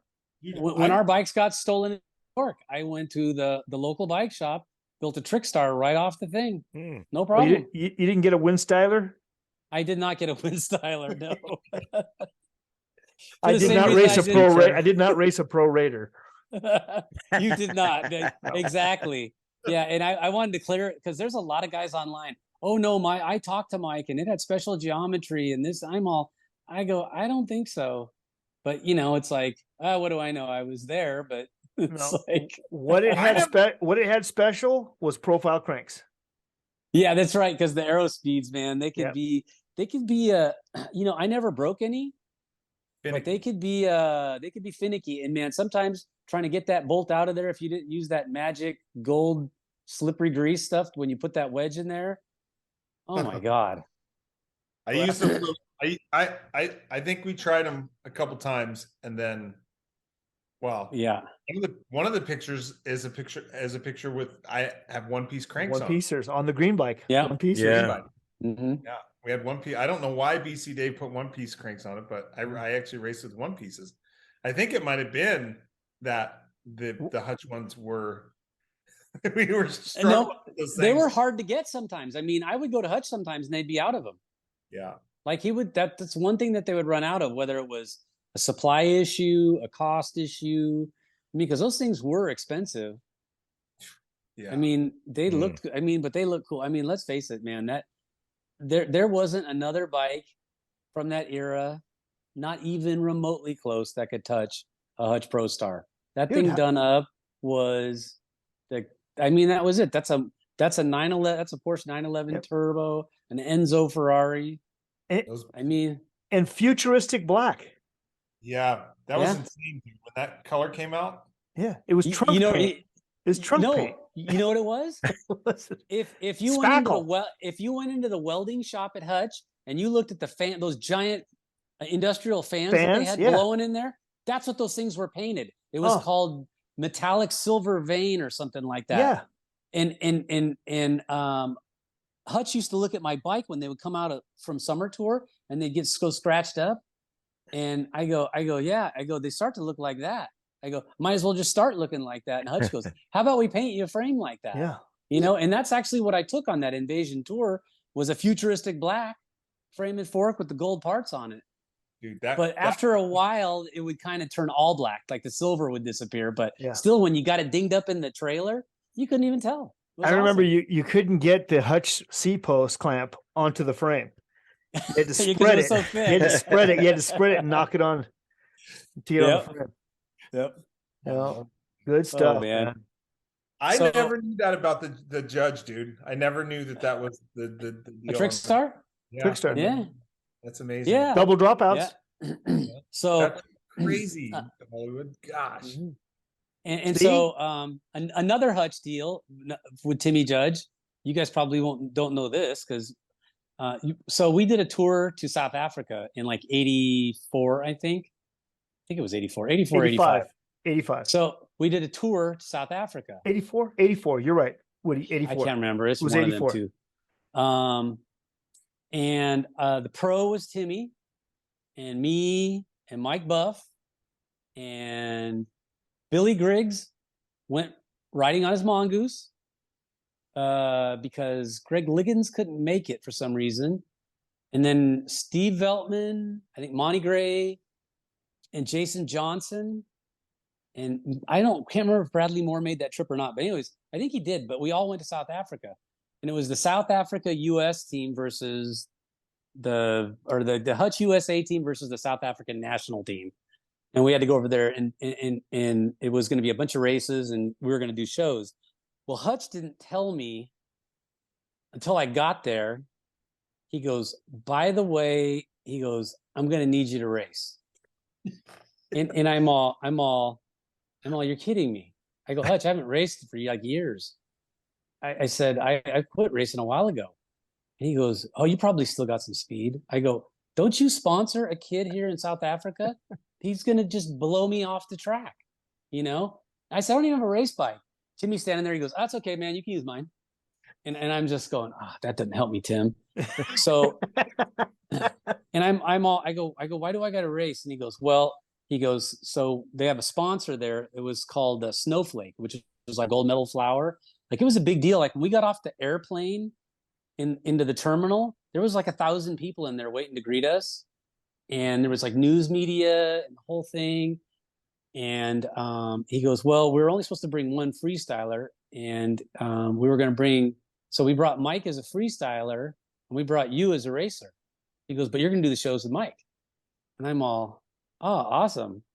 And I'm just like, whatever. So that night we're at the hotel and Mike Buff is wrestling in the hotel room with Jason Johnson, who, he was a pretty big Haas. Yeah, we called him Haas. Yeah. He was 12 years old, but he looked like he was 15. Yeah. Right? So the next thing I hear, that night, Mike Buff got taken to the hospital because they were screwing around in the beds, and somehow Mike's knee got hyperextended. and he couldn't ride, couldn't do anything. He had a knee brace on the next day. I look at Hutch and I go, "Oh, awesome. Now I'm back to just doing freestyle." He goes, "We still need you to race." And I'm like, "Oh, man." And let me tell you something. Them tracks were way longer than the Orange YMCA was. Yeah, they were. With your 4016. Oh shit! Oh, No, man. I raced Tim's bike, so I had to run his gearing, and he was. I mean, he was used to racing it. I mean, the bike I felt completely at home at the bike, but it was hard for me to get it going. Once I could get it going, it was good. But yeah, so I ended up having to race and then do one-man freestyle shows. And Timmy, again, being the dude that he is, he stepped up and says, "I'm gonna help you out." So he would go up, do like some kick turns on the quarter pipe, and he would do some jumping and give me a chance to catch my breath, because I'm doing freestyle shows on like a fiberglass quarter pipe that wanted to flip over every time you rode up it. So like if you see the pictures from the event, people are holding this ramp and watching me do aerials, and I'm I'm like hoping every time I hit the ramp, this thing's not going to tip backwards or slide backwards, Wow. And yeah, it was pretty crazy. So I would do like shows on a dirt BMX track for like 30 minutes, and their racing over there was just like NBL. So I had to ride all 3 freaking motos and then the main event. Gnarly, dude. Yeah. And guess what? I got beat by the South African Hutch rider every main event. But I think I got like second place like every time at every other race. Hutch You was still all got happy. it, baby. You still got it. Here's what he said. He goes, "You still got it." And I'm, "Oh man." So there's pictures, like they made this collage for us at the very end with all these photos and stuff. And there's me racing Tim's bike, his white Hutch Judge, and then It's doing on. freestyle shows on mine. It's on. It's on. Yeah. Woody, I got Yeah. I got one more question for you. All right. I keep saying that. We started this podcast by saying I didn't think we could fill a gate with freestyle guys that were actually good racers. Okay. I put you in there. See if you can help me fill the gate. We talked about Mike Buff, Yeah. Rick Moliterno. Oh, for sure, Moliterno. Yeah, he probably the fastest one, actually. And he was, I don't know. I'd say Buff. Buff was the fastest. Also, Dennis McCoy. Did he race? Oh, dude, he was a Kansas City local. He was fast. I heard he raced, so Yeah. I knew he raced. I just didn't know to what extent he raced. Whether he just went out there for like the jumps. So, okay, so that's McCoy. And RL raced. RL raced. Yeah, he even raced a horse on. That's incredible. So that would be. Oh yeah, that's right. So, Well, so Bob Harrow raced. I'm not saying who raced. Okay. To fill the gate, so that's Harrow. So that's 6, right? Viola raced me. I think Fiola and Martin both raced a little bit. Yeah. I don't know to what he raced extent. He wasn't fast like you, but he raced. Yeah. Yeah, I Jose Yanez? No. Jose couldn't bunny hop up a curb. He couldn't do a regular. He couldn't just do a regular wheelie. No, he couldn't. Yeah, it was hilarious. Oh man. Yeah, his power wheelie was push down on the pedal, pull up on the bars, and lock him up. And then as soon as he'd get the front wheel up, he'd start to tilt. And I'm thinking, this dude's gonna do a backflip. Yeah. Holy man. Well, he had toe clips. Remember, he had his little chrome toe clips on there. Yes. Yeah. Okay, so I'm trying to think. Did Blyther race? I don't think so. But if he did, he would have been super smooth. Yeah. Yeah. But I don't think he raced. I don't remember Brian being a racer. No. At Woodward, some of the guys who come and ride would jump practice. Joe Johnson was a great Johnson. I was couldn't a remember great his last rider. name. He was Joe a great Johnson, rider. he's one of the best ever, I think, to ride vert. So smooth and just. But we built jumps. So good. We built jumps, and he would come jump the dirt jumps. Yeah. Oh yeah. Now see, I know McCoy can jump with some of the best of them. I mean, that was. But I think people kind of didn't realize, like back when we rode bikes, you did everything. Yeah. I mean, we didn't call it street riding, but we could go bunny hop picnic tables. Yeah. And we would do all kinds of stuff and make jumps wherever. So the track was only open so much, but the trails were always open if you wanted to dig, or wherever you found a wall to ride on, or or whatever. And when you could con people into letting you in the skate park, it wasn't how high you went out didn't define whether you were riding a skate park. Are you on a bike in a skate park? You're riding a skate park. Yeah. You're a skate park rider. Yeah, it was. I mean, like those pictures of Tinker. Remember the one on the cover doing the fly out at Lakewood? Or Stu without a visor. Yes. Yeah, he was bullet. Yeah. I grew up in Lakewood, so we would go down. We would ride down there, and sometimes when we heard, word would get, dude, they're going to be riding to skate park. So we pedal our bikes there and go to see and watch them. That was gnarly, man. It was a question I think I asked a while ago. Like, are the riders today like trail riders also? Like, to your point, Woody, you did everything when we just ride around, and you ride trails, you race. And I wondered if the racers today, do all that stuff. I don't ever see those. So, I mean, I don't follow a lot of. They do that. Oh, excuse me. I don't follow a lot of the. Yeah, I don't follow a lot of the new guys. We boring you, Eric? Let's go take a look in your garage, Eric. Yeah, exactly. Was that a shitty question I asked? No, but I do. It's that waking up at 9 a.m. will just wear you out all day. God, how you do it? These guys. No, they. It's that crack of noon start that gets to you. I don't know if. I don't think that the pros. I don't know. I don't ever see them posting any stuff about. I don't ever see any clips of new pros riding trails and stuff. Right. I mean, they're phenomenal racers, and they're way awesome racers. Yeah, but I don't know. I know up like to the 2000s. You don't like, because in the 2000s, and you had guys in the 90s. Even you had guys like the Fosters and Scotty Yocolette. I mean, like there's a photo. I saw it just on Facebook the other day, and I actually posted something on there, and it was a picture of, I think, Scott doing that crazy knack, where the back end of the bike was like all the way past the front wheel. And I remember thinking, like, there's no way he got out of that. He was insane at those. He was really and so he was a really good trail rider. And you had the Fosters, and you had Todd Lyons, was I mean, still is. He is still TL. Still is. Yeah, the Fosters still were. I mean, both Alan and Brian, but man, like, I think Brian had maybe a tad bit more success in AA, but man, Brian is just such a phenomenal. I mean, one could argue the best ever all around in BMX. Yeah, he has a phenomenal bike handling skills. I mean, like, a lot, dude. He still rides. Sure.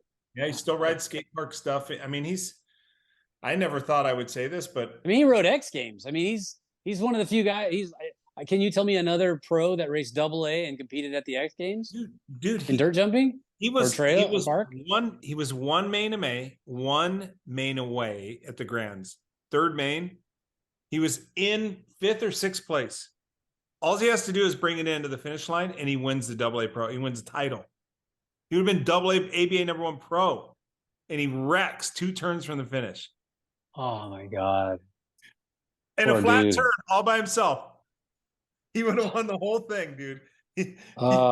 And I think about, like, how crazy that would have been to his lore, the legend of Brian Foster.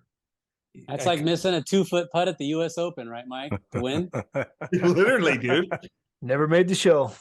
Man. But Brian is just, dude. I mean, I can remember when I was hyper teammates with him and his brother. They were on Airwalk, and myself, Brian, Alan, and Robbie Morales went in the hyper van on tour, and we would stop these dirt jump places, dude. And I would watch those guys ride, man. And I was so intimidated and so out of my element. And I was a decent jumper. I grew up, my parents had jumped in the backyard. Dude, it was a different deal back east. Like, the jumps were super vert and they were far, but so you had to go really high.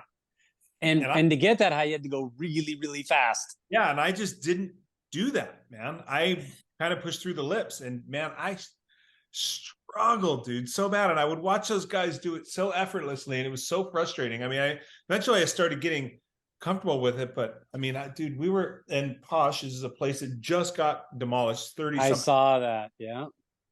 I was there. They took me there for the first time, and they're like, dude, you got to go do the big set, man. And so we hiked up this hill. It was a brand new set of big doubles. And I'm up there with some local dude. This guy didn't even have pedal cages on his pedals. He just had the X bodies. And we're pushing up together, and I'm like talking with him. And he's like looking at me, and we're sitting up there and we're talking. And he finally looks at me and goes, dude, are you fucking going to go? Or are you just going to keep talking? No. And I'm like, yeah, man. Yeah, I'm going to go. I'm just a little bit scared. He's like, dude, I thought you were pro. Oh, man. So I dropped in, dude. I thought I you were OJ'd pro. that shit so far, dude. I landed down on flat bars but forward, but I wasn't coming up short, dude. No. Yeah, I remember like one of the like when I went to work after college, when I went to work for GT, we had this, and I think Todd Lyons was doing some stuff at GT too, riding a fueler and whatnot. And we would all go out after work like one day a week to Sheep Hills. Mm-hmm. And I remember the first time seeing I think they called them the Paradise doubles. Yep. And I'm thinking, that's a pretty long gap, you know? And I hadn't jumped doubles I'd been in college, you know, so I hadn't been riding. So I had to find some smaller jumps to start with. And then finally I'm sitting there, and here comes Bogey Givens, just cruise around the corner pedals, boom, threes them. Big 360 all the way across. And I'm all, well, if you get 360 it, I could jump it. And man, first time I tried it, I was like you, Eric. I pushed up and through. I think I got this, and boom, case. Oh, forks just straight out. So I learned you're better off going fast and landing flat bottom. It's like what Matt Hayden. It's like what Matt Hayden said to JV. Hey, you really need to practice. You got to practice. You got to practice. What did they say? I just ran out of talent. So good. Oh man. Yeah, it's good stuff, man. I you know, when I think about it, God, it's like so much of my life was in it. And then to do the touring teams for so long, you know, when I left GT to continue doing that, you know, I just, like I said, I had no idea that was going to turn into a whole lifetime. I remember like Brian Skura coming to my parents' house. You know, here's my dad, the ship captain, and my parents owned some properties that they rented out. And my parents want me to go to college out of high school. And Brian's sitting there at my kitchen table looking at my mom straight in the face, dressed like Brian, mind you. So he's got those jeans that look like they're like 300 years old. He's got a pair of crusty old New Balance shoes. He's got that ugly brown belt with that gigantic BS Bikes belt buckle on it.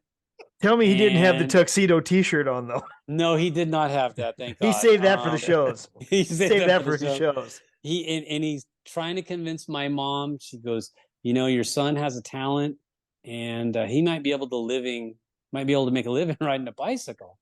And my mom, puff on a cigarette, doesn't miss a breath, and goes, Brian, that's all very nice, but there is no such thing as a 30-year-old bicycle rider.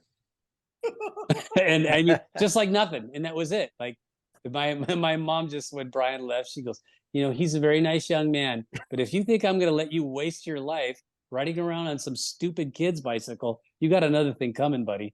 Yeah. I love it. Now go in there and clean up your Hot Wheels. Hey, yeah. But man. To her point, at that time there was nobody 30. Right. No, there was. To her point, that was wrong. Yeah, that was. I mean, she was not wrong. And so yeah, so I think the older I get, the more of this kind of stuff. You know, yeah, you got to make time for your friends and stuff. It is, man. You know? Yep. Well, listen, my dad told me the secret to happiness was gratitude, and I'm sure I can speak for my other two cohorts, Woody. We are grateful for you. We're grateful that you took the time to do this with us, and we will always be grateful for the time that we had with you. I appreciate you thinking of me, Mike. And yep, you know, of course. The last time when you called me, I just at that time I couldn't talk. You know, just understood. Understood. So- Well, dude, we're grateful for you, and you are forever not only one of the fastest BMXers, Yeah. certainly one of the fastest freestylers, Yep. and a hell of a Der Wiener Schnitzel employee. But I remember that first 5-cent raise, man. It Yep. only took me 2 weeks, man. you are You're overachieving. you're You're overachieving. overachieving. I was. That's the guy that wears the business suit to the interview at There GT you Bicycle. There you Yeah, go. that's right. Love it. Oh man. Woody, thank you so much, man. You're Yeah. awesome. Thanks for being part of this. Thank Yeah, you, I love Woody. guys. I mean, like I said, it's been a pleasure and a privilege to be on the same team with you, Mike, UEC, and James. I've seen your podcast. You're a heck of a guy. Sorry I didn't get more time when we were younger, but that's the way life goes. But if these guys vouch for it, you got, I mean, I'm not going to hold, even though I made my own bars, I would not hold that against you. Just the fact that you stand up for what you like. I mean, who knows? You might even had uni wheel covers at some point, and those were complete garbage. But if you like them, God bless you. So Yeah. hopefully the BMXers don't go, oh my God, a freestyler. What is this guy going to talk about? No, I don't think. I think it'll be great. I think they'll love it. Well, Yeah. so it is about the BMX racer turned freestyler. Yeah. Yeah, it is. Well, I mean, I just refer to myself as a bike rider. I know it's a novel concept, but that's what we used to call it. You're the fastest pool rider I ever met. Maybe that's what I'll put, the fastest pool rider ever. And use your picture. I'll use your picture jumping out in the Bassett uniform on it. Yeah, there you go. Yeah, it's gonna be good. I think it's fitting, dude. I mean, that picture is iconic for him, and I think Pretty awesome. Kind of a launcher for you. I don't know, man. I always think of Woody. My all-time favorite shot, Woody, is not rad, but it's fantastic. It's the one of you and Dominguez at the beach. just sitting there with the wave in the background. Yep. That's a great picture. It's a great picture. Yeah. And the one with that cheesy ass 80s costume on doing with the mustache. Yeah, and you're doing the fedora. The fedora. Oh, and a sweater. That's so embarrassing. Oh God, yeah. You should be embarrassed. You should be embarrassed. I am. I mean, like I said, whatever. But we love that. I can look back, and I still have the photo from 1980. I figured, look, this is what I was doing in 1981. What were you doing? Yeah. so I was wearing a brown and yellow jersey. You love the cheese, Hollywood. You love. I do love it, dude. I love it. The cheesier, the better for Hollywood. Dude. Yep. And I love having embarrassing photos of my friends. Yeah, here we go. I do. Well, there was no shortage of that stuff. I mean, remember the Super BMX layouts with the model photos? There it is. Oh, those John Stamos. Oh yeah. I had one, man. I had an ad with CW. Did you? Yeah. Oh, that's fantastic. Look at that. That's the Don Johnson look right there. That is good. That's good living. Dude, you are definitely a pedophile. A pedophile. Nice, Mike. It's funny. I didn't remember you being Puerto Rican. Well, what you can't see there is I got a metal bar glued into my mouth to keep my teeth in place. Oh, really? I had knocked my left front tooth out. Like this is like seriously like bridge number 7. Man. What about that though? It's what's for breakfast. I mean, dude, I didn't know you doubled as a bike rack. When I die, I asked to be buried in that position so people could park their bikes at the beach. That's right, man. You're just giving back to the sport. This is what we do. This is what makes quality podcasting right here. I knew I should have said no.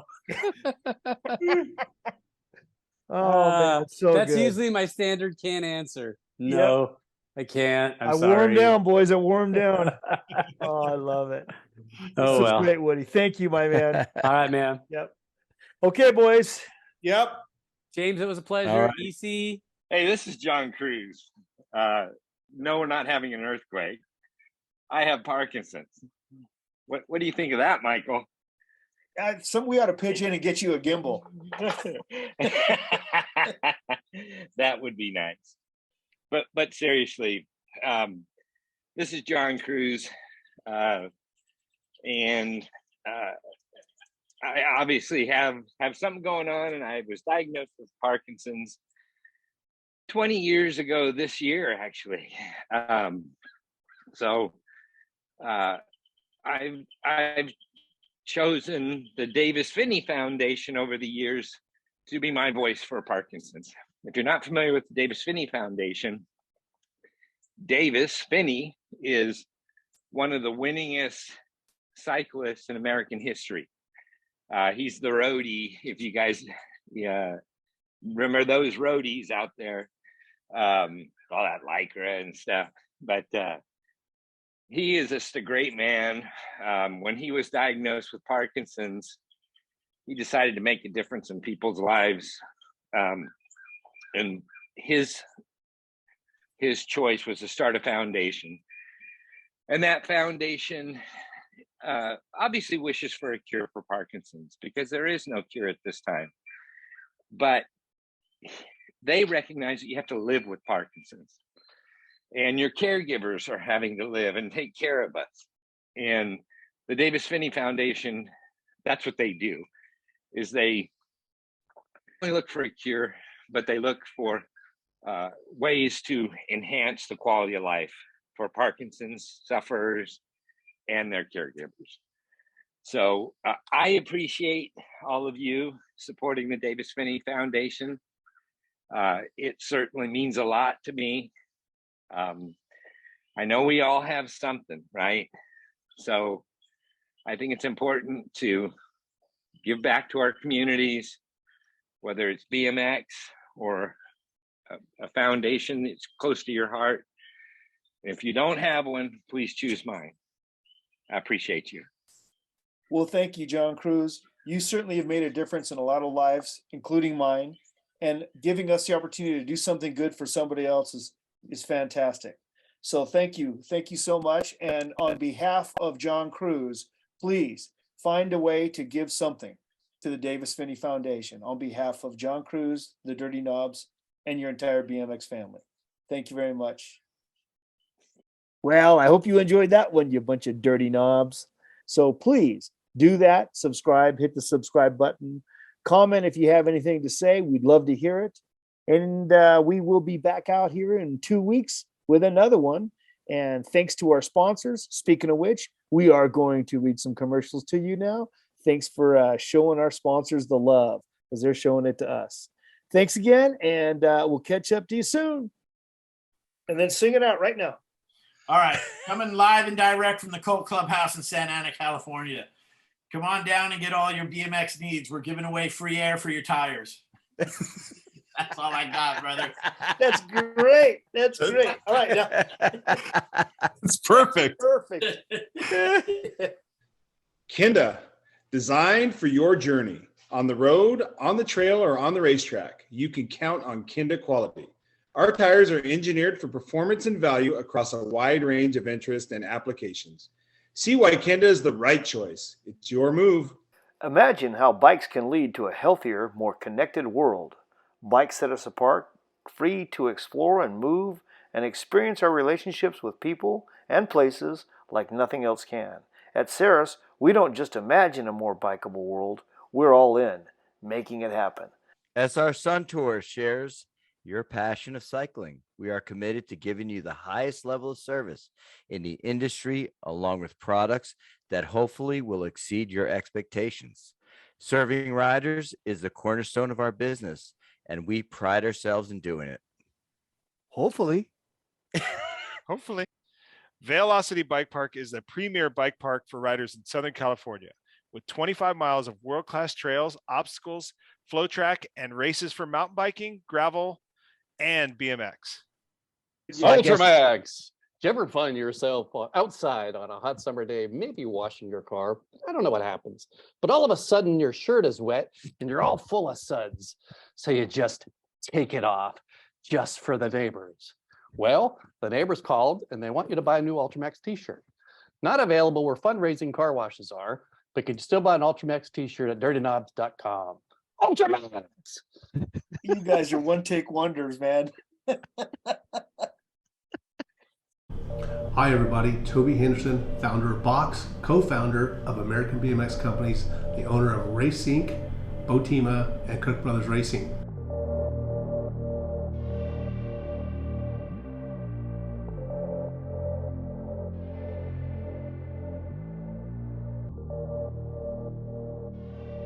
We brought these two companies together to bring you the best quality product you can get for a BMX bike.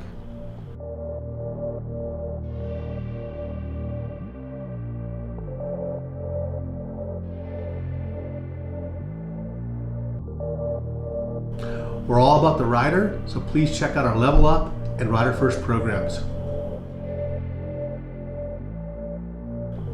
See you at the track.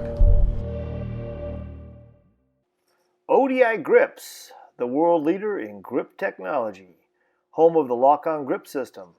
Check them out over at www.odigrips.com. 4416 Designs commercial, take one. There you go. All right, 4416 Designs. We make shirts, but we don't sell them. We're just giving back to the sport. If you're out at Ukaipa BMX and you need a shirt, hit me up. I'll hook you up with one. Yeah, I love that.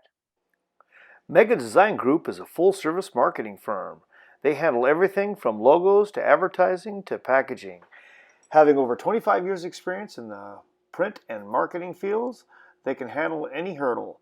Check it out at megadesigngroup.com. Carbone Cartel, for the finest carbon BMX racing products in the market. Make sure you check us out at carbonecartelbmx.com. Our products are ridden by the best in the sport. Drew Polk, Nick Long, and many, many more. This isn't the cheap shit you get from Alibaba. Make sure you check us out again at carbonecartelbmx.com. Cool Stop Brake Pads. High performance bicycle brake pads since 1977. Check them out at coolstop.com. That's KOOLSTOP.com.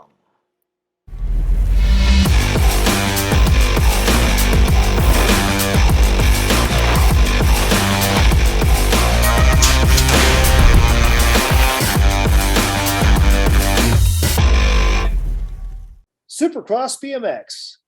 What can we say? Our lives revolve around BMX. Founded in 1989 to build the ultimate BMX race frame, they've never strayed from that vision. Hey, for more details, check it out at supercrossbmx.com. Hey everyone, this is Brian Wilson with ProGate. We are the official gate supplier for UCI and the Olympics. We even make a gate that you can practice on in your driveway at home. Wait a minute, who else are you making a gate for? We're making a gate for Dirty Fest. You guys got to come and check it out. Whatever Dirty Fest needs for this track, we're going to supply it. We're not some French knockoff, you know. We're the gold standard in BMX gates. And make sure to check us out at progate.net and bmxtracksupply.com, and we'll see you at Dirty Fest for sure. Take care, everybody. Hey, folks, this is Mike Rodriguez, a.k.a. Mr. Crit. I've been racing and making number plates since 1980. You know, like when they used to do one-pedal starts. But, you know, Crit Blade has been around for 43 years. The last 4 decades, the who's who of BMX have raced a Crit number plate straight to the handlebars. And, you know, you get that guy, Mike Savage, the international man of BMX, still doing it strong. And, you know, back in the day, the plates used to be reversible because there was multiple sanctions. And you could put, you know, one sanction on one side, one on the other. Now, you just got one. But Crit is still reversible, and that logo is still on the back for guys like Mike and you rad guys, you know, like Mike Miranda, who would turn those handlebars and twist them up. And we got it rad just for you. All right. Hey, where will we see those plates? Those plates you can see at every single bike shop that stocks BMX stuff in the USA and Canada. And where will you be at? Will you be at an event sometime soon? Damn, I'm sponsoring the Dirty Fest, and I can't wait to come out to Southern California and get dirty. Amy grips, still made here in the USA. Used by world champions like me, Tommy Brackens. If you want to know more about the best grips on earth, go to amy.com. If you have a Senna cycling helmet, you know what it's like to ride connected. Senna got their start in communications for the motorcycling industry, where they're now a leader. Senna brought their same tech that goes into those helmet-to-helmet motorcycle communication systems into cycling helmets. Senna bike helmets have an integrated microphone and 2 speakers hidden right into the shell. Senna helmets connect together on a mesh or Bluetooth network so you can talk to your friends while you ride without shouting over wind noise, even if you're not side by side. That is super cool, especially in the trails. Senna helmets also pair with smartphones, so you can listen to your playlist without blocking out ambient noise, and you can take phone calls and even hear turn-by-turn GPS directions. Ready? And that's going in. Yeah. We need a doing. All right. What's your nickname for like on the mic? Do you have a? No. You don't have? I don't really have a nickname. It's Mike. Oh. Just Mike on the mic. Name in my app. That's, She got one. That's getting edited. Yeah. We're putting that in. Hi, I'm Mike Miller, author of Day One by Michael Miller. And a special offer going out. Anybody who buys the book between now and Dirty Fest, which is April 28th through 30th, I'm going to take all the money from the book and send it to the Davis Finney Foundation for those with Parkinson's. So get your copy on Amazon.com and we'll make a donation. Hey, what was the name of that book again? Day One by Michael Miller, which is me.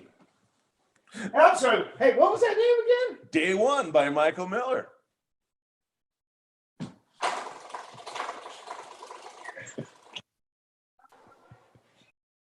Hey, support the podcasts that support us, our friends.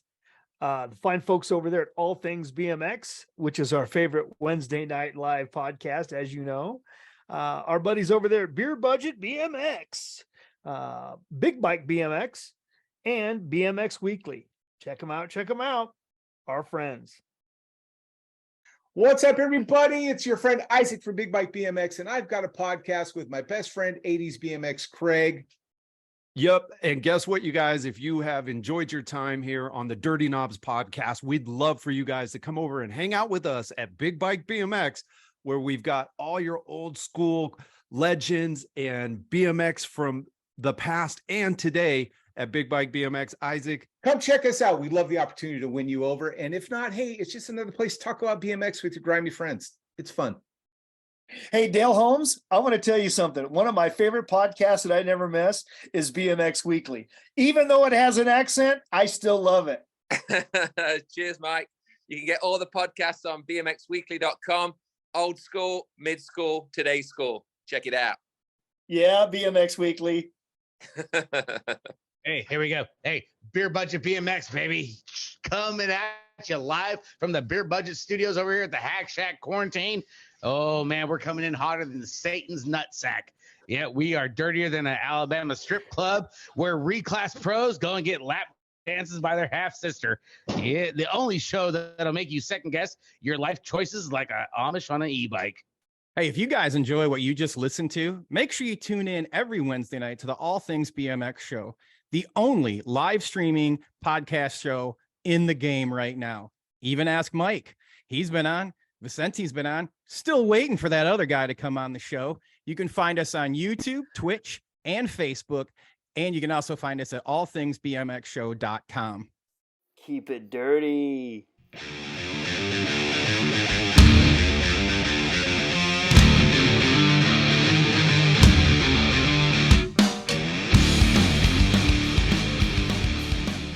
Come on, these.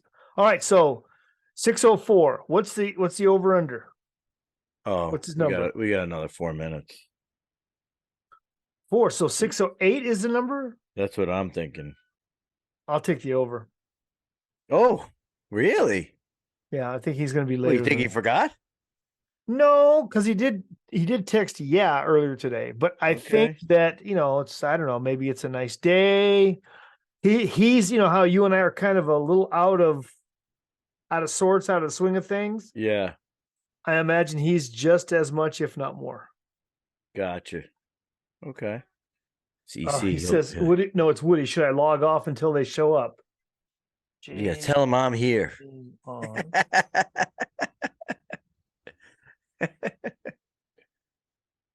We are waiting for EC. Oh man, now the guest is pissed. Great. Good start. He's not pissed. He knows EC. Oh, EC's here. 607. God dang it, he made it again. I'm back to $8 down. That's pretty funny. Yep.